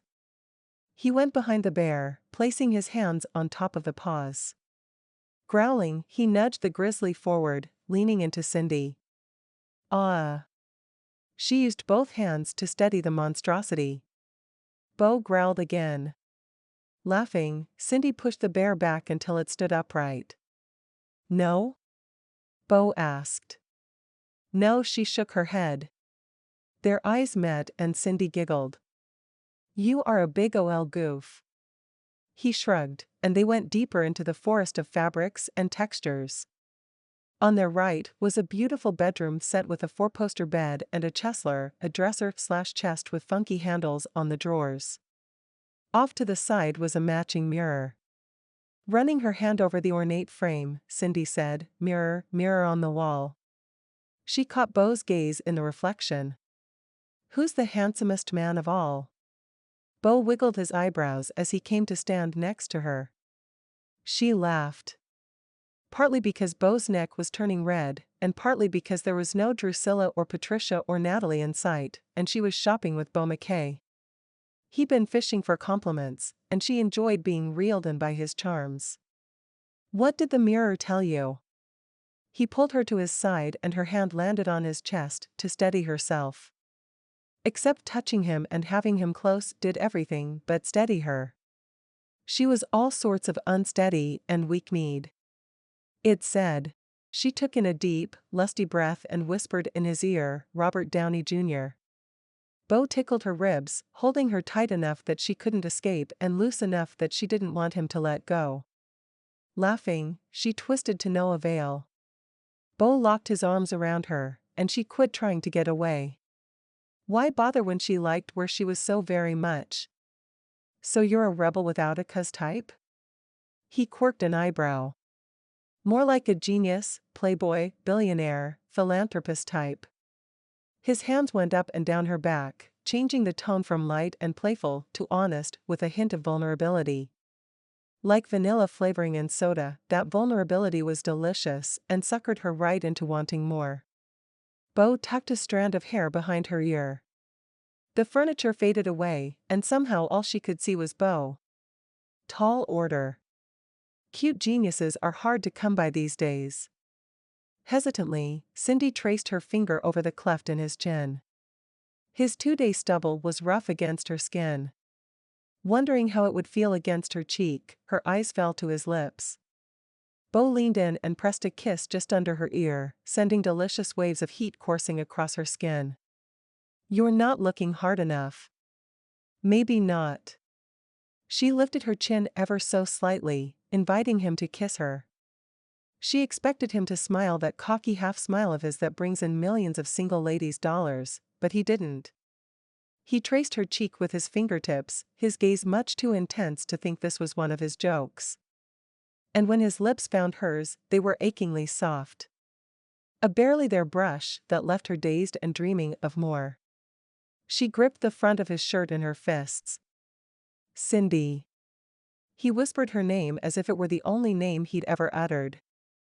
"Beau." His name came out as a question. She needed to know what was happening to her, to them, because the feeling was unlike anything she'd experienced before. It was electric and tangible, like she could grab hold of it as easily as she'd grabbed hold of his shirt. "Ahem, can I help you?" asked a bald man in a tight pair of pants and bright red sneakers. Beau grinned. "I was doing pretty well on my own, but thanks for the offer." Actually, Cindy spun so that her back was to Beau. She thought that would make it easier to think, but his arms wrapped around her from behind, and he tucked her against his chest. And her brain shorted out. "Actually?" asked the clerk or salesman or waiter. Beau chuckled, the sound rumbling through his chest. "For the love. We're looking for a gift for our friends," Beau filled in. His friend, she clarified. She wasn't best friends with Mark Dubois. Not that she would mind being friends with Mark. Or double dating. Or double wedding ing. Beau kissed her neck. For no reason. He just leaned down and kissed her right there in front of the guy with the red shoes. Like they were a couple. "What is happening?" "Are they registered here?" asked the salesman, as he pushed a pair of black-rimmed glasses up on his nose. "Yes." She stepped out of Beau's embrace, and then changed her mind and leaned back against him. "Yes, they are registered here." "That makes it easy, then." "Let's hope so," said Beau. He gave Mark's name to the man. Red Shoes Guy, who never did give his name nor did he invite them to sit on one of the many sofas in the showroom, brought them a list. Cindy held it, and Beau leaned over her shoulder to read. She closed her eyes, loving the overall manliness that was Beau Mckay. He was big muscles and spicy scents. Okay, she was kind of glad he guarded his man card. This. Beau pointed to an item halfway down the list. A pizza artisan kit? Asked Cindy. Yep, that's the one. He plucked the list from her hands and gave it back to Red Shoes along with his credit card. I'll have it delivered. Red Shoes ran the card. Are you sure? Cindy asked again. Of all the items listed, the pizza kit seemed dinky. Yep, Mark and Allie met over pizza. I was there. It's perfect. She smiled. Mission accomplished. After Beau signed the receipt, they went back to his car. Cindy slid into the passenger seat, trying not to think of it as her seat. Beau had kind of blown rule number 3 out of the water with that kiss. She wasn't exactly sure what that left her with when it came to her future. She had been okay without a man until she met this man. And what a wonderful specimen of a man he was, too. Beau reached for her hand as he pulled into traffic, and Cindy let him take it. She let him take it because in about 15 minutes he would return her to her car and she would drive away, and her life would turn back into a pumpkin. So for 15 minutes, she could be the girl Beau Mckay held hands with and maybe kissed again. Where did you study screenwriting? Beau asked. Columbia. He let out a low whistle. Cindy smiled. She was proud of her alma mater. He asked another question, and she did her best to keep up her end of the conversation while her pulse pounded in her wrists and warm ooze filled her veins. Beau pulled to a stop in front of the Ritz Hotel, and her pulse kicked up a notch. Cindy extracted her hand from Beau's. Wow, he took one phenomenal kiss and jumped right to this? She knew he was a playboy, but, just wow. Prince Charming was losing his charming title pretty quickly. Loose sigh. He'd slid so easily into that role too, with his sable hair and cleft chin. She leaned into the door. I don't know what kind of vibes you think I've been sending, but... Beau threw his head back and laughed. No. I need a gift card for Mark and Allie, it goes with the pizza stuff. Trust me. He ran around and opened her door. I'm a little worried to ask how they met. She took his hand to help her out of the vehicle, and he held on while they walked the sidewalk, went through the double doors, and marched up to the concierge desk. It's a great story. But kind of a long one. Like, sit at a restaurant and talk while people bring you food long. Are you trying to trick me into going out to dinner with you? She grinned. Smart girls are so hard to date. She started, trying to find a way to tell him no and not shut the door on all that was happening between them. She'd like nothing more than to actually go on a date with Beau, but if Patricia ever caught wind of this, she'd be out of a job and out of a house faster than you can butter a biscuit. Not to mention the problems her absence would create at the studios. She had a family there, and they counted on her. Good afternoon, greeted the concierge. Beau made short work of purchasing a gift card for an overnight stay, and they were back in the car and on their way before he asked again. So, a story and a snack? I can't. I've got a lot on my plate right now. They pulled into the mall parking lot. It's that red Accord over there. Cindy bit her lip. Thanks, I had fun. Beau hooked his finger under her chin. You know what else would be fun? He cupped her cheek. What? Her breath caught. This. He closed the distance between them. This time, his kisses were playful, short, but lots of them. They smiled between, teasing one another. Cindy giggled. She laced her fingers around his neck and tugged, changing the tempo to slow and sultry. Beau caught on quickly, his hands kneading her back. Melting into the kiss was like being thrown into the swimming pool all over again. Only this time, Beau was right there with her, and they were tumbling together. She tried not to look down, to see the inevitable crash where Beau drove off to his mansion, and she returned to the studio. He would star in Egypt's Gold and move on to the next project, and she would do what she did every day, make it through. Where was this supposed to take them? She gasped for air, the interior of the car throbbing with expectations that couldn't be fulfilled. I have to go. She opened the door and almost fell out. Righting herself, she gathered her purse and shopping bag. When can I see you again? Beau asked. She shook her head, her eyes filling with tears. I am sorry. Wait, Cindy, wait. She darted across the lane and into the mall and stood far enough away from the glass doors that Beau couldn't see her. She could see him, though. Running was the coward's way out, and she shouldn't have left him like that. But if she hadn't torn herself away right then, she never would. Beau dragged his hands through his hair and paced in front of his car. A few minutes later, he drove away, and she sagged against the clothes rack. It's better this way. It wouldn't have worked out. He's better off without my family drama. I'm better off without his. She couldn't come up with a single thing about Beau that she'd be better off without. She didn't remember driving home, and yet there she was, walking in through the back door, where she was greeted by Drusilla and Patricia. Did you get them? Drusilla asked. Cindy didn't even see her. She held up the pink bag. Drusilla pulled out the panties. These are red. You were supposed to get black. Beau will be in on Monday, and I wanted everything to match. Beau prefers the red, Cindy answered, staring into space.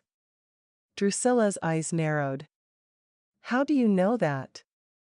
Cindy sighed, bringing her attention into the house and away from the feel of Beau's scruff on her neck. Her hands covered her throat in a panic. Didn't scruff leave marks? She needed a mirror. That thought took her right back to the furniture showroom and Beau's soft kiss. Their first kiss. Pressing her nails into the back of her neck, Cindy focused on her stepsister. HotCelebs.com. Drusilla did that hand-flapping and squealing thing 13-year-old girls do when they see a cute guy. I am so wearing these for Beau. She ran up to her room, leaving pink tissue and tags in her wake. Patricia folded her arms. You were gone quite a long time. I had a hard time locating the right pair. Cindy already hated herself for leaving Beau the way she did. She should have at least explained why it wouldn't work out between them. But how could she explain why two people who could connect like they did weren't meant to be together? It wasn't possible. You're hiding something. I ate a banana smoothie at the mall. Patricia scared her tongue. You're turning 30 in 4 days, you need to watch what you eat. You can't afford to eat carbs. Yes, stepmother. Cindy brushed past her, headed to the kitchen, where she was sure there were several blenders caked with field greens and lemon chunks. It wasn't until she had filled the sink that she realized Patricia had mentioned her birthday. Her dad used to go all out. He'd buy her a special cake, find the one perfect gift, and spend the day with her. Last year, she'd spent the day cleaning out the prop room. Just like everything else that had to do with her father, Patricia was determined to put Cindy aside. So why even mention her birthday at all? Shrugging, she chalked it up to a reminder that at 30, she would no longer be a spring chicken. Instead of thinking about what her birthday wouldn't include, she let her mind drift back to Beau. Before long, she lost herself in her chores. Not even folding laundry could wipe the smile off her face when Beau Mckay had kissed her there. Chapter 8. The rest of the weekend crawled by for Beau. He paced his living room, going over every moment and wondering what he'd done to chase Cindy off. Maybe he shouldn't have kissed her so soon. They hadn't known each other long, hadn't even been on one date. Although it wasn't for a lack of trying on his part. And he had to go and kiss her in the front seat of his car too. Could he have shown her any less respect? He'd never worried about where he kissed women before. In fact, he'd never really thought much about the women he was kissing. If she was pretty and willing, so was he. Kissing Cindy was a whole new ball game. He'd known that from the moment his lips touched hers at the furniture store. The contact wasn't long enough to be seen as more than a friendly peck, and yet his vision shifted. For so long, he had painted himself as Atlanta's playboy. He dated as many women as he could and never let them get under his skin. He didn't have that option with Cindy. She was already there, she was everywhere. Those were the stairs he had used to take her up to his room, not that that had panned out either. Any other woman at the party would have thrown herself at him in his bedroom doorway, and Cindy walked away. There was the envelope Egypt's gold came in, the very one she'd held close to her chest the whole walk through the house. Her grapefruit scent was on his shirt, taunting him. Sunday afternoon, Beau dragged himself through a shower and shave and plopped into his reserved seat at Mark's theater in time for the curtain to go up. He thought Mark was an idiot to give up blockbuster paychecks for the quiet life of theater ownership with Allie and his daughter Chloe. But now, he understood the guy's move. Not that he was ready to stop acting, that wasn't a call he wanted to make. However, a quiet life with Cindy would be full of everyday thrills. If shopping for a wedding gift with her was entertaining, imagine how fun setting up a joint cell phone account or browsing a bookstore could be. He wanted those everyday boring moments with her. He wanted to know which book she'd pull off the shelf and put back and which one she'd tuck under her arm to take home. By the time Monday morning rolled around, he was excited for the read-through. Whatever had happened with Cindy, he'd find a way to make it right. But first, he had to find her. On a whim, he swung into Dunkin' and picked up 5 dozen donuts. He used to do that for read-throughs, before he got big. He'd hold a box and circle the room, introducing himself to everyone from the executive director to the kid who made copies of the script. Night Studios personnel were as efficient as ever. Since he'd signed the contract, they'd cast Ruby Bergen as his co-star.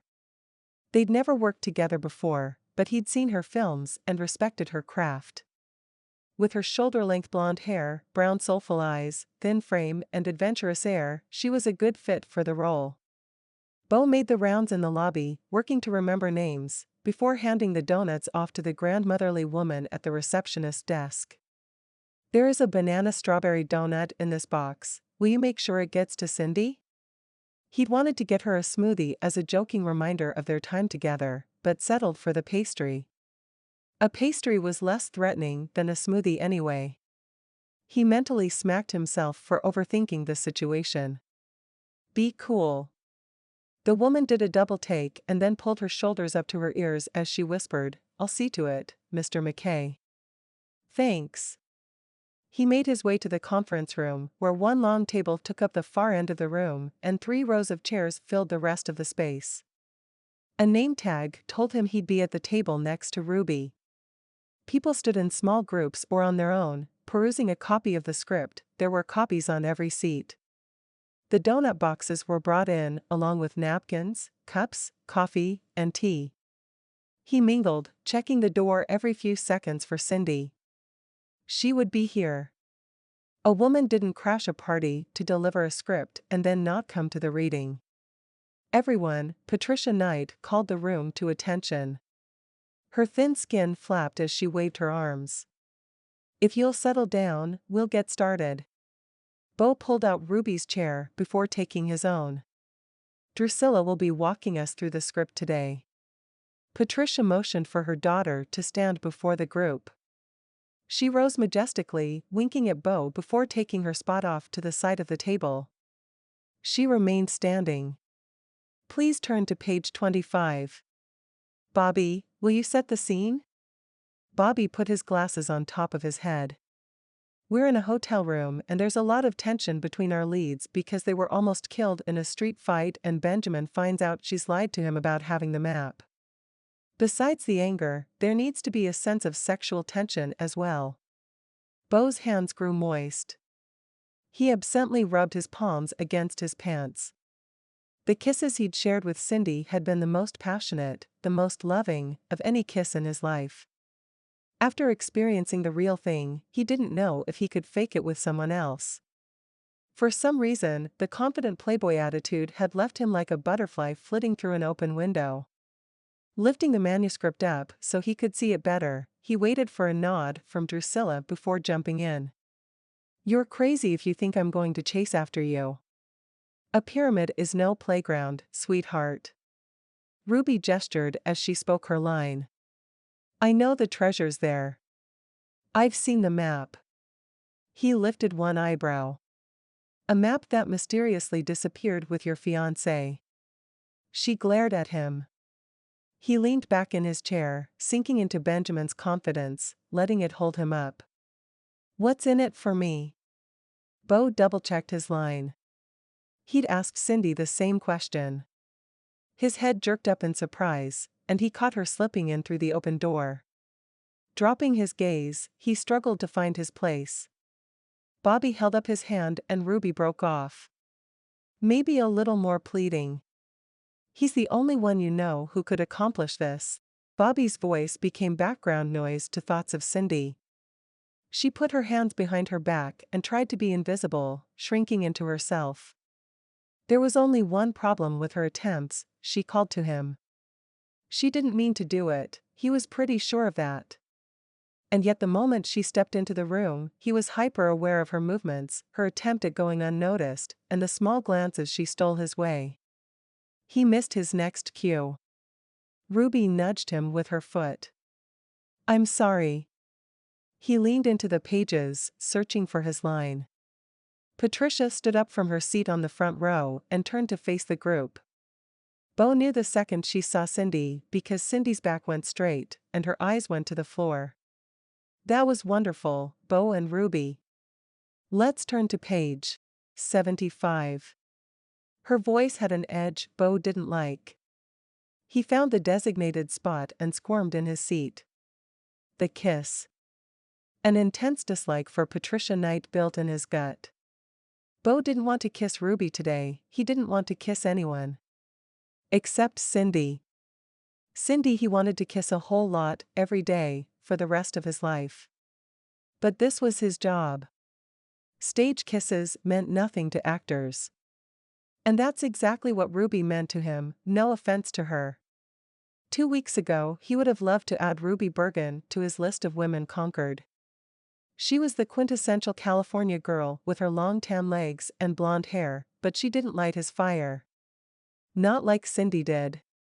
Of course the director will want to block out the scene, but for now, why don't you two stand up and let's see what comes naturally?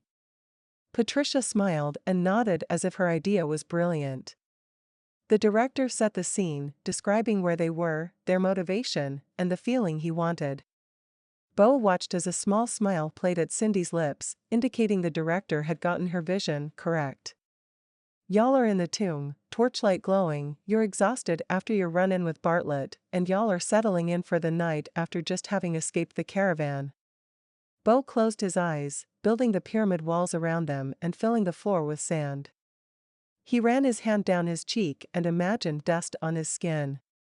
The observers became statues of Horus and Amun and Anubis. Beau was Benjamin Hartley, except for one minor detail: the woman with him was not Ruby. No matter how much he tried, the soft glow of torchlight bronzed Cindy's skin and warmed her cheekbones. When Ruby said her line, it was Cindy's voice he heard. "Do you think we're safe?" "For now." He opened his eyes and brushed a lock of hair off her face. "Thanks for what you did back there. I thought Bartlett was going to let that guy have me. I wouldn't let that happen. I thought you didn't care about the treasure." "I don't. I care about you." The words tumbled easily from his lips.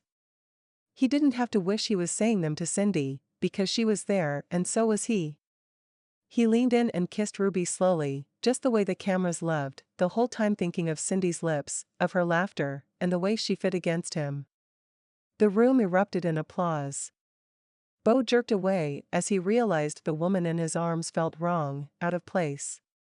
He let her go and turned to find the real Cindy. The back wall was empty. His eyes cut to Patricia, who folded her arms and smiled smugly. She'd set him up, pitted his job against Cindy. In that moment, he caught a glimpse of what Cindy had to deal with every day. A need to protect her from this which grew within him, as large as the stuffed grizzly in the furniture store. He wanted to storm out of there, find Cindy, and haul her off to his home, where she would never have to face her stepmother again. But then he remembered their conversation over smoothies, her dedication to night studios, and her desire to save it from ruin. Saving Cindy didn't mean getting her out of this place, it meant helping her do what she did best, right. And the best way to do that would be to give his best to this role. He'd find a time to talk to Cindy, a time when they could be alone and he could hold her close. But now was not that time. Drawing attention to the two of them, witchy attention, would only make her life harder. With his determination in place, Beau settled into the rest of the read-through. Chapter 9. Cindy busied herself with paperwork and filing and logging receipts and anything else she could do that would keep her out of the conference room. Away from the place where Beau kissed beautiful women who weren't her. Her jealous thoughts battled with her rational side. It's his job. Well, he doesn't have to be so good at it. You wanted him in this part. That was before I liked him. Just like? Shut up. At 11 on the dot, she checked on the lunch order. On Drusilla's movies, Patricia liked to work right through until the script was hashed out. But those were short, one-hour television specials. Stepmother may not need to eat to sustain life, but the rest of the world did. And heaven help her, she knew Beau would be starving by the time lunch arrived. She just couldn't get the image of him holding Ruby out of her head. There was no need for that during a first read-through. Of course it didn't matter to Beau and Ruby, they'd probably kissed hundreds of actors and actresses. According to Atlanta Entertainment News, Beau's off-screen stats were better than his on-screen ones. Cindy squeezed her eyes shut. For all Beau's reputation as a playboy, she hadn't seen him like that on Saturday. He was just Beau, all funny and playful. And he was Beau, said with a breathy sigh and a hand over her heart. Are all men this complicated? She muttered. Most of us are simple creatures, Tomas answered from the other side of the cubicle wall. Cindy rolled her eyes. Just talking to myself. Well, tell yourself there are other people trying to work here. Tomas stood so he could see over the wall. Cindy tried to smile but couldn't get her cheeks to work. Sounds like it's going well in there. Tomas jerked his head towards the general area of the conference room. You think? Cindy wrenched open a lower file drawer. What's wrong?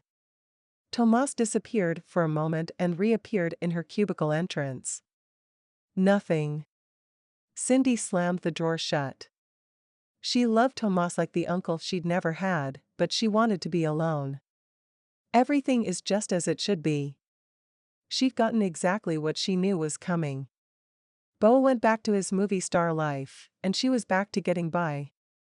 If she knew it was coming, why did it have to hurt so badly? Daphne beeped through Cindy's phone. Cindy, honey, lunch is here. I'll be right in. Cindy stood. Tomas gave her a brief hug. I'm sorry. Cindy bit her lip. It is what it is. Which is another way of saying it sucks, but there's nothing I can do about it. She chuckled. Pretty much. I wish I could say life would get better, Peanut. Tomas's shoulders lifted. Cindy squeezed his arm. Tomas had real problems. Not I've fallen for a guy, I can't have troubles. How's Candace? She has scans this week. She's going to be okay. Cindy patted his arm. We're all praying for her. The whole office worried about Candace.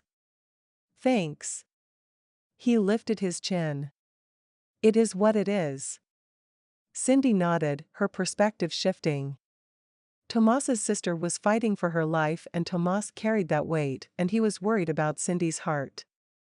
She pulled herself together and made her way to the lobby, where the catering company had set up 4 tables with burgundy linens. The scent of fried chicken, dilly potato salad, and baked beans filled the lobby. The staff, in their crisp white coats and black pants, bustled about arranging food and paper goods. The manager smiled at Cindy. She returned his smile. "Roberto, it smells delicious." Real food was a treat for a night. Patricia assumed everyone in the house liked living on a liquid diet, though Cindy had found a stash of chocolate in Natalie's closet. Oddly, it made her like her stepsister just a hair more than she disliked Drusilla. "Thanks, chica.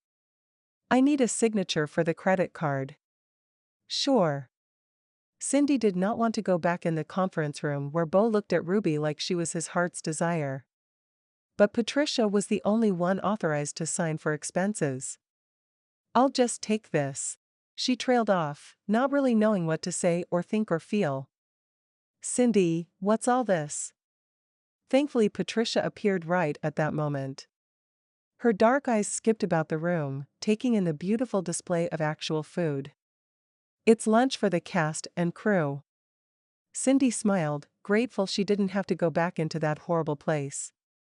Her relief was quickly replaced with concern at the one little line that appeared between Patricia's eyebrows. "We're done for the day, and I'm taking the cast out for lunch." She leaned forward as if confiding in Cindy. "I've booked a private booth for Drusilla and Beau." She winked. "They're getting along swimmingly." The news was a knife to her heart, which brought tears to her eyes. She blinked them away. "Wonderful." "Yes, it is." Patricia sniffed the delicious air. Her nose scrunched. She probably worried that she'd get fat off the smell of fried chicken. "If you had bothered to ask me, I would have told you not to order all this." Patricia flicked her hand towards the tables. I don't think we can return it." Cindy held up the receipt. Patricia snatched it from her. "Of course you can't." She signed with a flourish, before checking the total. "Once again, your assumptions have cost this company money we can't afford to lose. This will have to come from your paycheck." Cindy's mouth fell open. There was almost $400 worth of food here. "You expect me to work for free?" "Of course not, you're on leave for the rest of the week." "But her birthday's Friday," said Daphne. No doubt she'd planned to sneak in baked goods for Cindy. "Perhaps you'd like to have the day without pay as well so you two can spend it together?" asked Patricia. She'd do it, too. She'd make poor Tomas answer phones and feed the hairless dog and write scripts and answer Drusilla's texts. Cindy shook her head at Daphne. There was no sense in both of them missing out on good pay.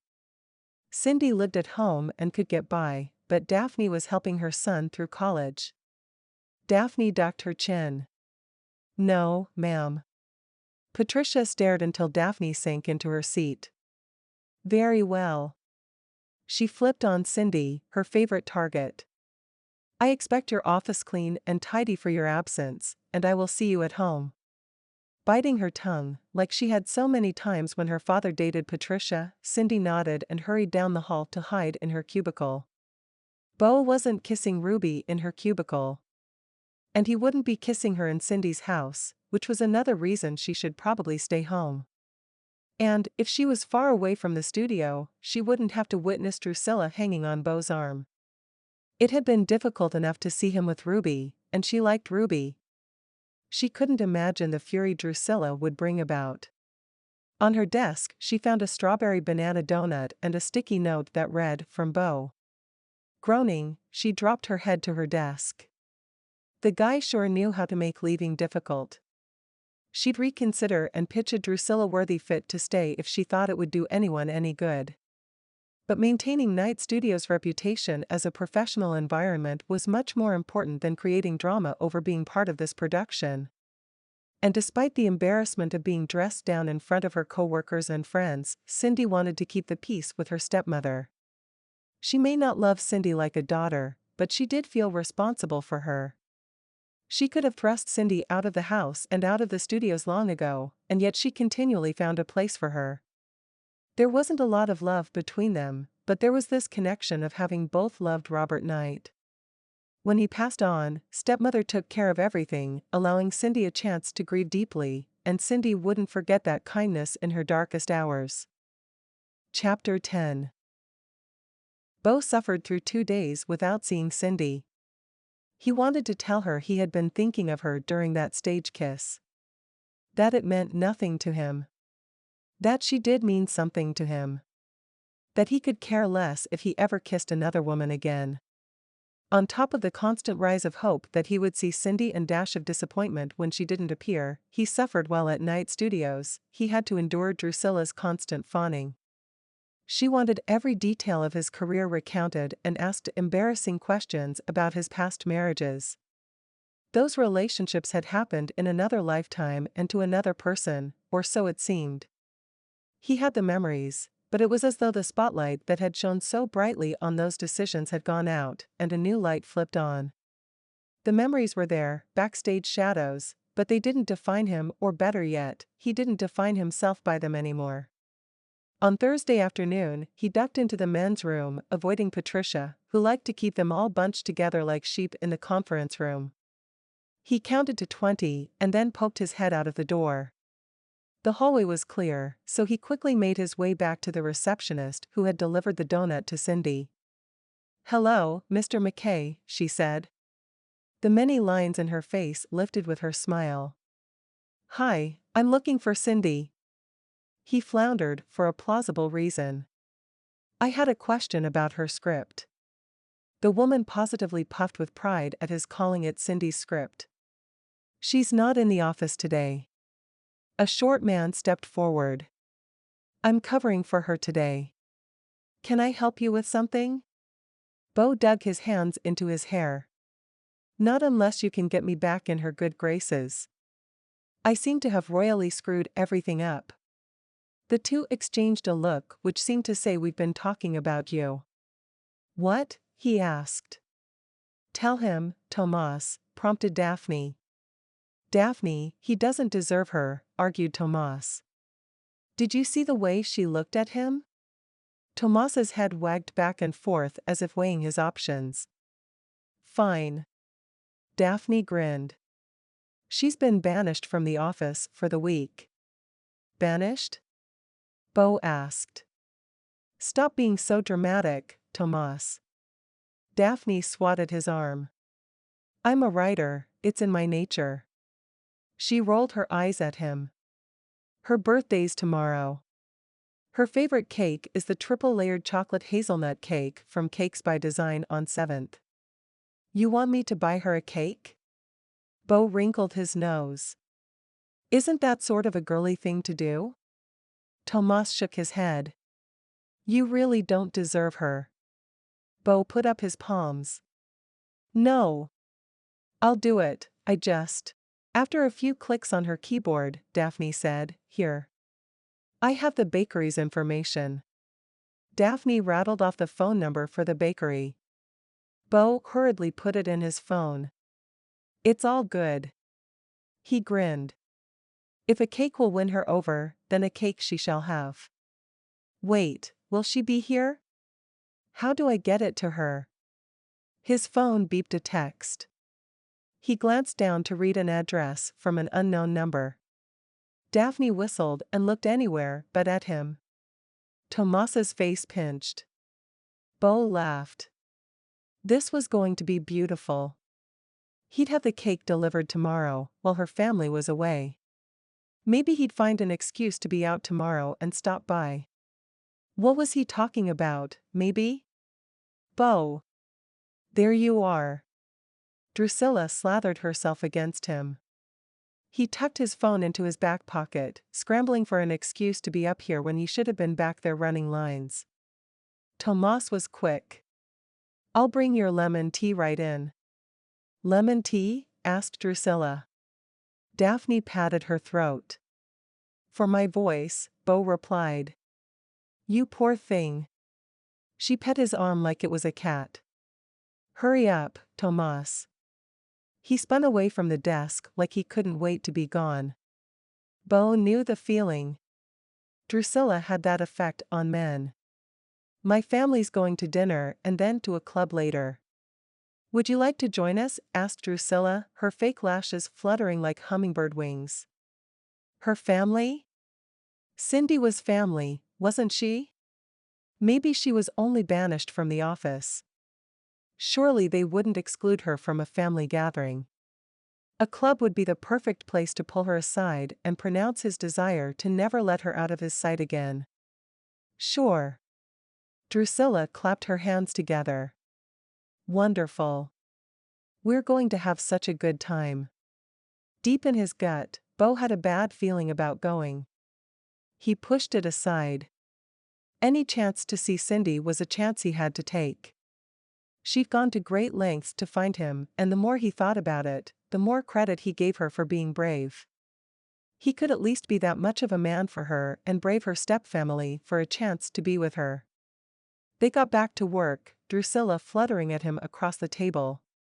While she droned on about motivation and sexual chemistry, Beau used his phone to order the cake for delivery. The order form had a spot for a note. He went back and forth, agonizing over every word, and finally hit send.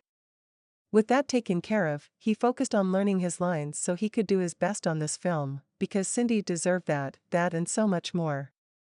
Chapter 11. Cindy's birthday dawned the same as any other day in Atlanta, muggy and hot, with a cloud of humidity. She was out of bed at 6 to make protein smoothies for Patricia and her stepsisters. Once they were on the treadmills, she made their beds and vacuumed their rooms. While they showered, she started a load of laundry and emptied the dishwasher. When they came down the stairs, dressed, glossed, and bright-eyed, she ran upstairs to eke out any remaining hot water for a shower. As she was wrapping a towel around her, the bathroom door creaked open. Startled, she jumped. "Stepmother! You startled me." Patricia laughed. "Who did you think it would be?" All traces of laughter disappeared. "Beau Mckay? Of course not." Cindy was properly scandalized at the thought.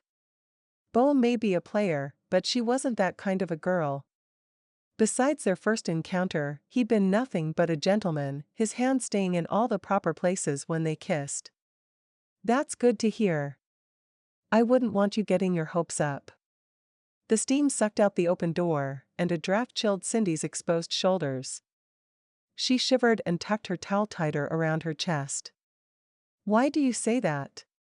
Patricia's attempts at intimidation were wearing on her, especially where Beau was concerned. He'd kissed her. That may not mean much to Patricia and the film world, but it meant something to the two of them. Patricia offered her phone to Cindy. She scrolled through image after image of Beau and Drusilla on the dance floor, their bodies too close to be more than casual. In the last one, Beau's hands were on Drusilla's bony hips. "What you thought you had with him, whatever that was, you don't." Patricia yanked her phone away. "This is the real thing." I hardly know him," replied Cindy, hating that the words felt true. She thought she'd known the real Beau Mckay. The man behind the Playboy image. But pictures don't lie. Anger and spite bittered her tongue. Drusilla can have him, as long as she doesn't care if she's ex-wife number 3. Patricia laughed. "Oh, honey, that's the plan." Cindy bent forward as if she'd been sucker punched. "What?" "It's not about love." Patricia said love like it was a child's toy to leave behind when you grew into your training bra. "It's about conquest." Beau is just the beginning for Drusilla. Cindy shook her head, her wet hair sending cold droplets down her back. "It won't work. Beau's too smart to fall for someone who doesn't really love him." "Oh honey, your daddy did, and he was the smartest man I'd ever met." Cindy jerked back and slipped on the wet tile. She managed to catch herself on the counter by sheer luck. The adrenaline bursting through her veins burned away at Cindy's resolve to absorb her stepmother's venom. Patricia never loved Robert Knight. The knowledge was colder than the icy droplets falling from Cindy's wet hair. Did Daddy know? There's never an ever after, her father had said. She ached for him, that his final years were spent with an ice queen. He'd been the most caring father, a loving man who lavished her with all the important things in life, love, nurturing, and teaching, and he'd been shackled to this which, too noble to abandon her and her daughters. Cindy's eyes narrowed. He didn't deserve you, Patricia. He deserved so much better. Patricia's chin jerked back at Cindy's use of her given name. Cindy didn't care. She was done pandering to this awful woman. For just over 2 years, she'd hung on, thinking that even though they may not share love or friendship, they shared grief for someone they both loved deeply. With her cutting remarks and the revelation that she'd never loved Robert Knight, Patricia sliced the slim thread holding Cindy to the night home. She vowed, as of this moment, to wash her hands of the vile woman. With her chin held high, she brushed past Patricia, who stumbled backward to avoid being knocked over. "Where are you going?" Patricia asked in a panic. "I don't know." Cindy smiled. "But it's my birthday, and I'm going to enjoy it." "You can't come into work, I won't pay you." "Don't worry, Patricia, I don't want to be within 10 miles of y'all today." It was time to step out from under Patricia's thumb. After all, she was 30. The year she was supposed to put young fancies behind and make her statement to the world. According to her father, she was old enough to move into management. She still had contacts in the business, and despite what Patricia had done with Night Studios, her father's name held sway. She'd start her own production company, and she'd take the Night Studios family with her. Patricia calmed. "Fine." Cindy held the door open. "Get out of my room. You can't talk to me that way." Cindy grinned. "Yeah, I think I can." For the first time, Patricia didn't have an acid comeback. Instead, she lifted her shoulders. "Suit yourself." She left, gripping the handrail on her way down the attic staircase. "Thanks, I will." Cindy slammed her door and danced right there in her towel. She had so much to do. If she could talk a few of her father's friends into investing with her, she'd have a studio up and running within the month. She threw on a pair of leggings and a tunic, blow-dried her hair, and brushed on mascara before deeming herself ready to face the road ahead. She paused in the mirror, looking at rule number 3 taped to the glass. More than anything, she wanted to share her plans with Beau. Wanted to show him the scripts in progress, ask him which one he thought would put her studio on the grid without breaking the startup budget. She wanted to sit shoulder to shoulder and run through dialogue. She wanted him in every part of this venture, she wanted him in her life. But she wanted the Beau she'd shopped with, the one who asked about her college days and laughed at her antics and fished for compliments. If he even existed. Who was the real Beau Mckay? Was it the guy who growled like a bear and made her laugh, or the one who had his hands on Drusilla while they danced? She wanted to believe that her Beau was the real man behind the movie mask, that the Playboy image was a blinking light meant to draw attention. She took the stairs slowly, pondering over the dynamic in the movie world that included social obligations as much as a strong work ethic. Parties were about networking. Lunches were about pitching the next project. Clubbing was for building relationships with your coworkers. Any one of those reasons would be completely understandable, and yet Patricia had implied there was so much more to the photo than taking care of business. She insinuated Beau and Drusilla were getting down to business. If only there was some way to tell where his heart truly lay. The doorbell rang, bringing her gaze off her feet. The house was quiet, Patricia and her daughters gone for the day. Cindy hurried to answer the door. A delivery girl with a Cakes by Design logo on her ball cap stood on the porch. "I'm looking for Cindy Knight?" "I'm Cindy." "Then this is for you." She handed over a giant white cake box. "Happy birthday." "Thanks." Cindy stared at the box, a memory wiggling in the back of her mind.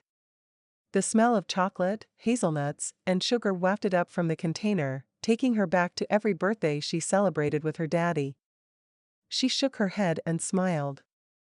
Tomas. That wonderful man.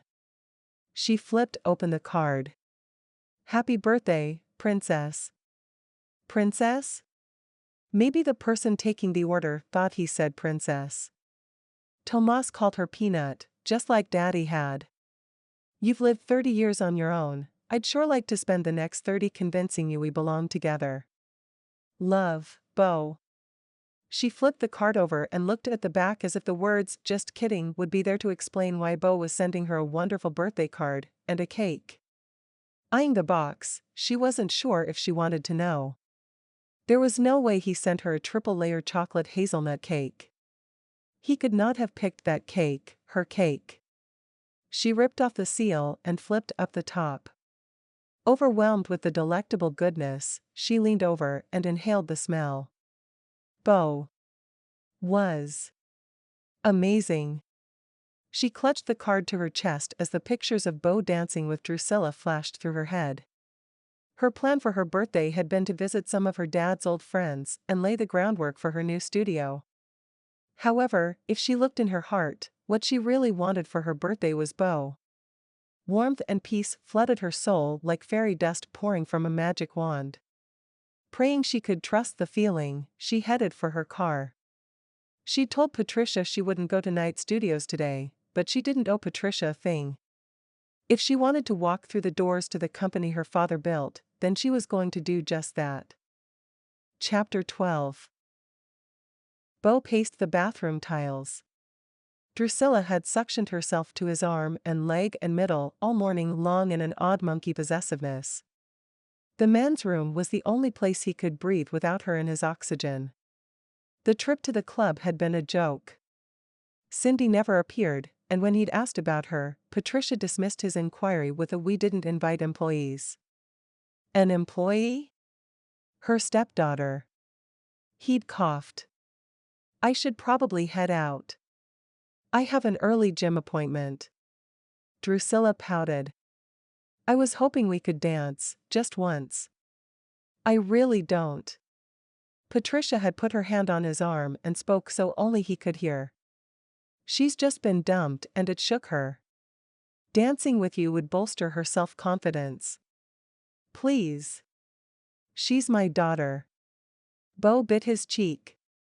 Sure. They danced, his hands on her hips to keep her from straddling his leg, and he'd left feeling as though he'd escaped but left something behind. Wondering if the coast was clear, he poked his head out of the door. Drusilla was at the receptionist's desk, her back to him.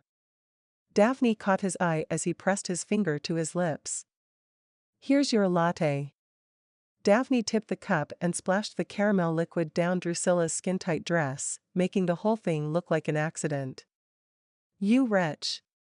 Drusilla hissed. Beau ducked down the hallway until he found a cubicle that had Cindy's name on the brass plaque on the outside wall, if you could call these half-pint gray things walls.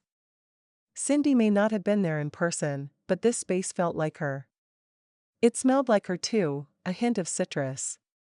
He sat in her chair and opened the top drawer. Smiling up at him, Robert Knight had his arm around Cindy's shoulders. She was so beautiful. Her hair was shorter back then, and it had highlights. Why hadn't she called him? He'd sent the cake, just like Tomas instructed. And he'd written that note, put his heart right there on the page.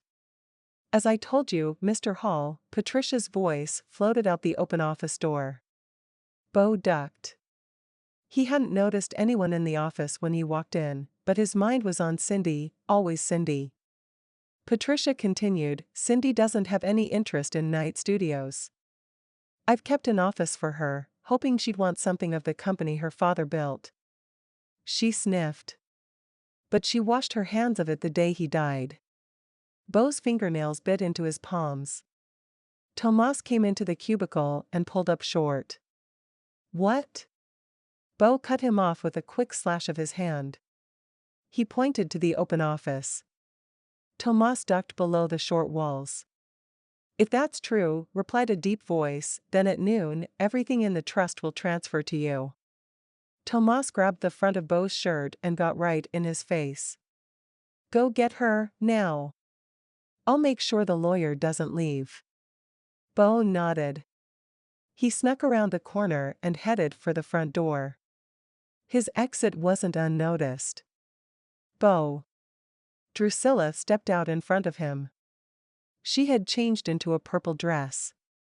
We're just about to start back up. Beau shook off her hands. I'll be back in a minute. Do you want more tea? I've had the break room stocked with lemon and chamomile. Her arms really were like tentacles. He put his hands on her shoulders and struggled to break free as she sucked herself against him. Shuddering, he turned his head. The bright Atlanta sun filled the room as Cindy burst through the front doors. She took one look at Beau and Drusilla. A tangle of arms and one of Drusilla's legs flipped on her heel and disappeared in a blur of light. Her ashen face told him to get out there. He grabbed Drusilla by the shoulders and pinned her against the wall. Oh, Beau! She gasped, pushing her chest out. His stomach roiled. I will never settle for you or any woman like you ever again. Her mouth dropped open, her eyes going hard. She began to shake and he released her quickly. Slamming through the doors, he made it to the parking lot just as Cindy's car stopped to wait for a break in traffic.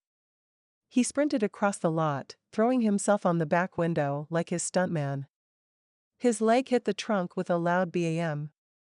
A sharp pain throbbed, like her car had given him the ultimate dead leg. Instead of sticking to the window, his momentum carried him over part of the car roof and off the side. He yelled out, the asphalt coming up fast. He stuck his hands out to break his fall and lost a palmful of skin. His left wrist groaned. He cursed and rolled, cursed and rolled, cursed, and flopped to a stop. Chapter 13. Cindy stared in her rearview mirror. Was that Beau? Throwing the car into park, she scrambled out of her seatbelt, out of her car, and around to the other side. Beau? She asked the crumpled heap by her back tire. Bending down, she rolled him over. He cursed, holding his hands close to his chest. What are you doing? She asked. Learning why my stuntman makes so much money. He grimaced. His right hand was scraped raw and he turned his left hand over several times, checking his wrist. Is it broken? She asked. Feels like a sprain. Here. She put her hands under his arm and helped steady him as he got to his feet. Thankfully he wasn't in shock or off balance, because if this bear-sized man went over, they were both going down. As soon as he was on his feet, Beau went into action. You have to get inside right now. He spread his arms and herded her towards the building. She shook her head and tried to dodge him. I'm never going through those doors again. Cindy, listen to me. There's a lawyer in Patricia's office who says you own Night Studios. I what? Your dad put it in a trust of some sort. If you don't get in there before noon, it transfers to Patricia. That would so be Daddy. He'd want her to live out her 20s, to enjoy them before taking the reins. Tears pooled in her eyes, blurring her vision. Daddy. Her hand went to her mouth. And Beau. He'd chased after her, risked his life, the fool, and left Drusilla behind. Come on, if you don't get inside, you'll lose it all. There was no way she was going to let that happen. Studio now, making up later. She grabbed his hand, and he yelped. Sorry. She grabbed his bicep instead. He was always fishing for compliments, so she baited her hook. Have I ever told you how strong you are? You don't mean that. He grinned as they raced back towards the building. She returned his smile. Mirror, mirror. His laughter died out as they tugged on the front doors. Locked. Drusilla stood on the other side, a wicked glint in her eye. You may have one, Beau, but you won't get Night. Beau checked his phone. 11:40. I have you? She asked Beau. She'd hoped since he chased after her said that he was hers, but even a girl had to go fishing once in a while. They both tugged on the doors. Didn't you get my cake? He asked. Yeah, but I also saw pictures of y'all at the club. She watched his muscles bulge as he fought with the lock. She'd consider locking him out of every place they ever went just so she could have the view. They said it was a family outing. I thought you'd be there, and then Patricia gave me this sob story about Drusilla being on the rebound and… She waved her hands. Say no more. Patricia was a gold medal manipulator.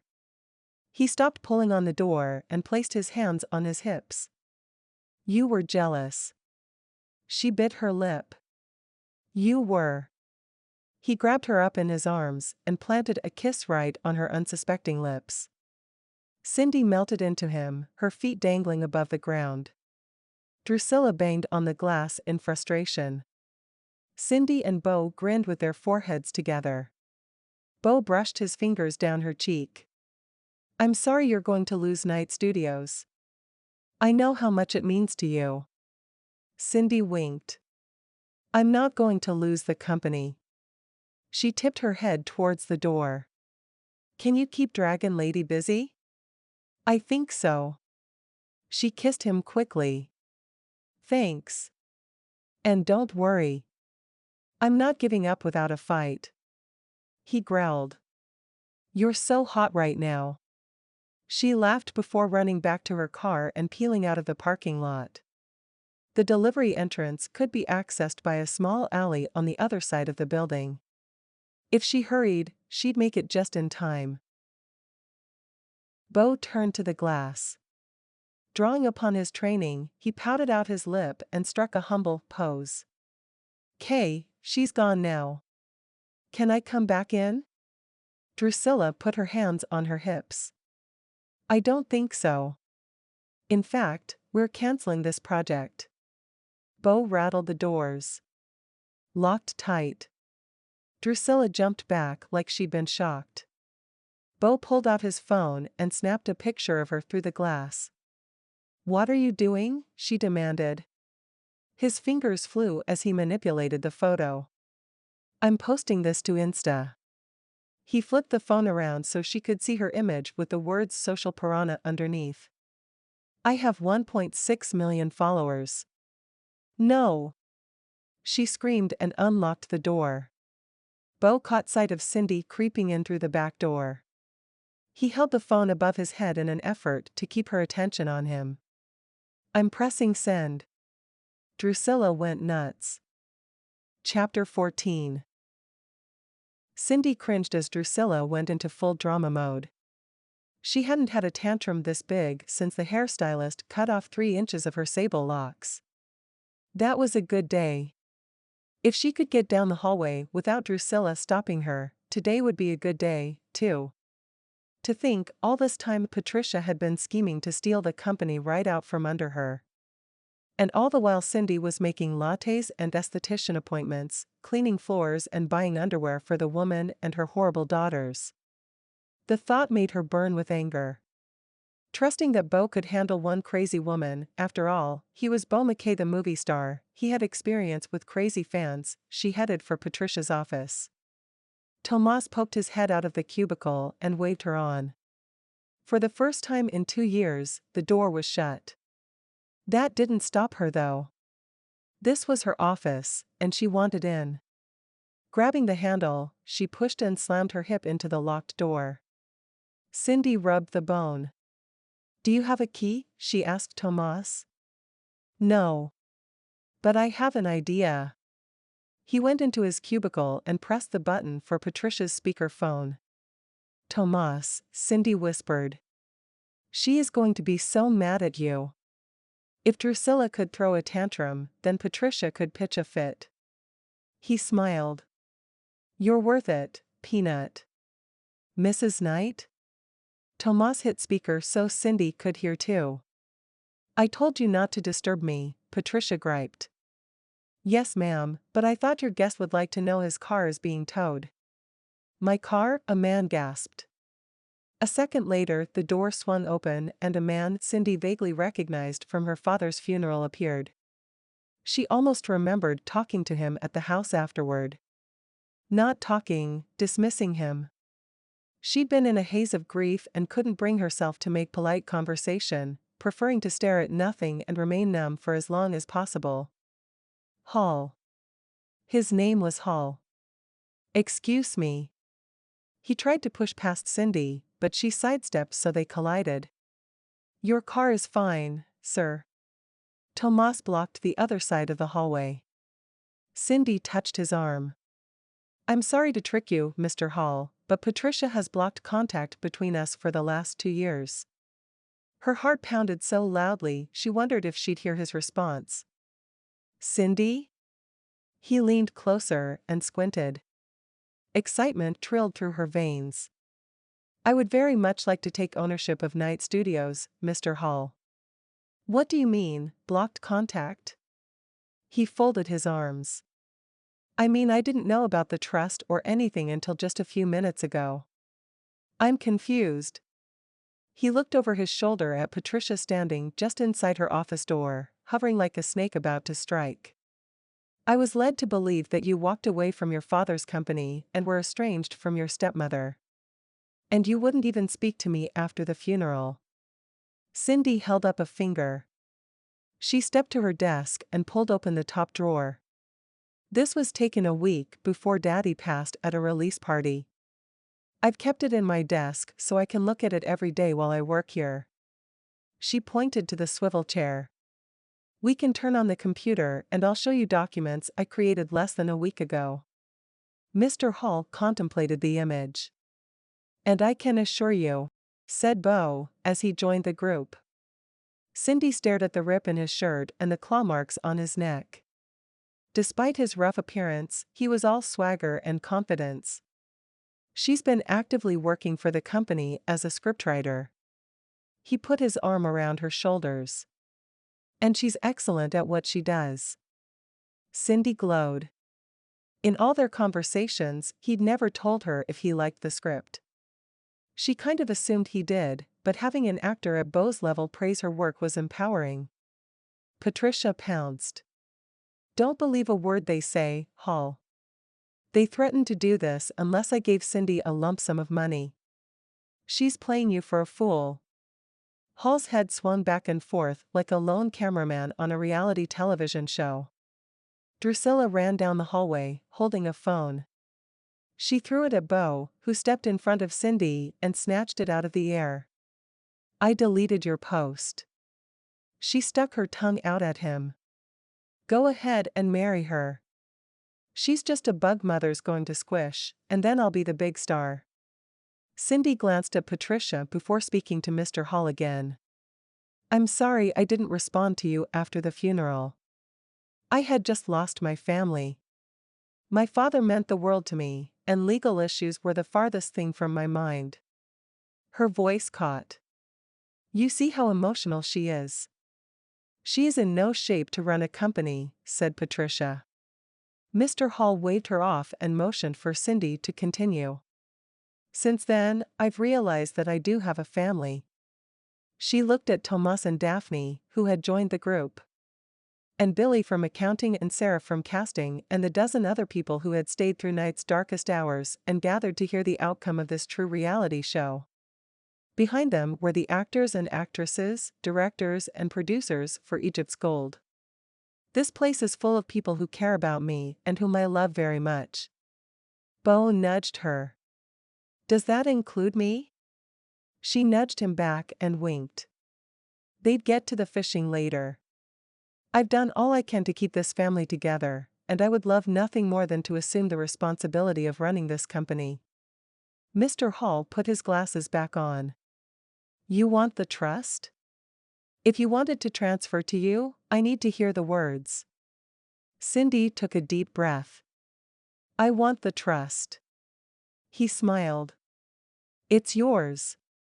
Patricia screamed. No. She lurched, claws bared. Cindy threw her arms over her face. Beau stepped between them, Patricia's nails dragging down his flesh, leaving behind nasty red welts. He grabbed her wrists, holding her arms out to the side. She gnashed at him with her teeth, but he was able to keep her far enough back that she didn't connect. When she realized she was overpowered, she sagged. Cindy spoke low, her voice menacing. "I want y'all out of my office." "You own the house too," added Mr. Hall. Cindy's hand went to her forehead. "Her home?" "Her home." "And my home," Cindy added. Patricia's head came up. But we're family," she backpedaled. "You said so yourself." Cindy shook her head. "You mourn family when they are gone. After this moment, I will never think of y'all again." She folded her arms. "Tomas, please have security escort this woman and her horrible daughters out." Daphne grabbed the phone off Cindy's desk. "I'll inform the guard at your gate in the change of ownership." Patricia wilted. "We're homeless." She wailed much like she had the night Robert Knight died in this very hallway. "I'm sure you'll be able to find the second smartest man you've ever known," Cindy quipped. Jake, the gray-haired security guard, dragged Patricia out of the building. He grinned the whole time. Drusilla followed, walking like a Barbie doll, all stiff and yet somehow remaining beautiful. Natalie was out with friends, she wouldn't be allowed back. They'd be fine, really. Drusilla would receive residual checks for her movies, though Cindy vowed to never make a teen musical drama again. Mr. Hall put his hand out. "I have papers for you to sign." Cindy turned to see the people who had gathered staring at her. Something big had taken place, all their lives had changed for the better. Today was a very good day. She lifted onto her tiptoes. Night Studios is officially closing down Drusilla and Friends. A cheer erupted. "Starting right now, Egypt's gold is our #1 priority." The back of the group where the actors and production crew clumped together clapped. Someone whistled. "Back to work," she hollered. "We have a reading to get through." They cheered again. The group dispersed. Daphne gave Cindy a hug before returning to her desk. That woman was so getting a raise. Tomas winked at her and picked up the phone. Those who had spilled out of the conference room funneled back in. Beau moved to go with them, but she couldn't let him just jump back into the fray. She tapped his shoulder, and he turned. "Stay away from page 75. She winked. "I think we should work over that scene together tonight over cake." He grinned. "It's a date." Tomas leaned out of the cubicle. "Your things are on their way." "My things?" she asked. "Your desk, the bookshelves." He hooked his thumb over toward her dad's office. "Her office now." Cindy's hand went to her heart. "I thought Patricia sold them." Tomas kicked at the carpet. "She told me to, but I had them stored." He lifted his chin. "She sucks at bookkeeping." They all laughed. Cindy followed Mr. Hall into her office and sat in Patricia's chair. The metal dug into the back of her thighs. This would be the first thing to go. Mr. Hall laid out several sheets of paper. "Sign here, here, and here." She put her name right next to her dad's. Right where it belonged. Night Studios was hers, and she was finally ready to put her 20s behind her and step into the role she was always meant to play. Epilogue. The night formal dining room hadn't been used in years. Patricia didn't believe in eating, so there was no need for a room dedicated to the task. Cindy, however, loved to eat real food that required chewing. So, for her birthday, she was going to celebrate in the dining room. She lifted the sheet off the walnut table, revealing the highly polished wood and years of memories. Beau set down the 2 candles he'd carried in from the kitchen. "Is it always this dark?" Patricia had the power shut off and the house account closed down. "They're sending a technician over Monday morning." She hurried to the kitchen to retrieve the cake stand holding the world's best birthday cake and returned to place it in the center of the table. Beau pulled out her seat. Remind me to thank her, you look stunning in candlelight. Just in candlelight? She teased. In all light, no light. He leaned down and pressed a kiss to her neck. She breathed in his scent and the security and love that flooded her senses when he was near. Thank you for being there today. He sat in the chair next to her and took her hand in his. He had a bandage over one palm, but otherwise he was fine. The lines on his neck and cheek had already faded. Cindy used her free hand to trace the cleft in his chin. I want to be there every day, be my happily ever after? Never. She kissed him quickly. I have it on good authority that there's no such thing as a happily ever after. Never ever after it is. Beau brushed his cheek against hers. Cindy sank into the delicious sensation of butterflies erupting and stars aligning. My daddy once told me that happiness was a choice. His lips vibrated against her neck. What do you choose? He asked. She took his face in her hands and brought his lips ever so close. I choose you. He kissed her nice and slow. I choose you, too. Would you like to taste the best cake ever made? I'd much rather taste these. He traced his finger over her lips. That sounds fun. Beau tickled her ribs, sending her into a fit of giggles. When she was desperate for breath, he pulled her onto his lap and kissed her with more passion and love than she could ever fit on page 75. Chocolate cake and kisses? Cindy couldn't imagine a better way to start a never ever after. You've been listening to Cinderella Proposal, a star-struck contemporary romance novel by Lucy McConnell, narrated by Christina Dymock. Did you enjoy this Cinderella retelling? If so, hit the like button and subscribe. Have you listened to Her Beast of a Billionaire Boss? Do you enjoy fairy tale retellings? Let me know in the comments. I'm toying around with the idea of writing more of them, and I'd love to hear what you have to say. Thanks.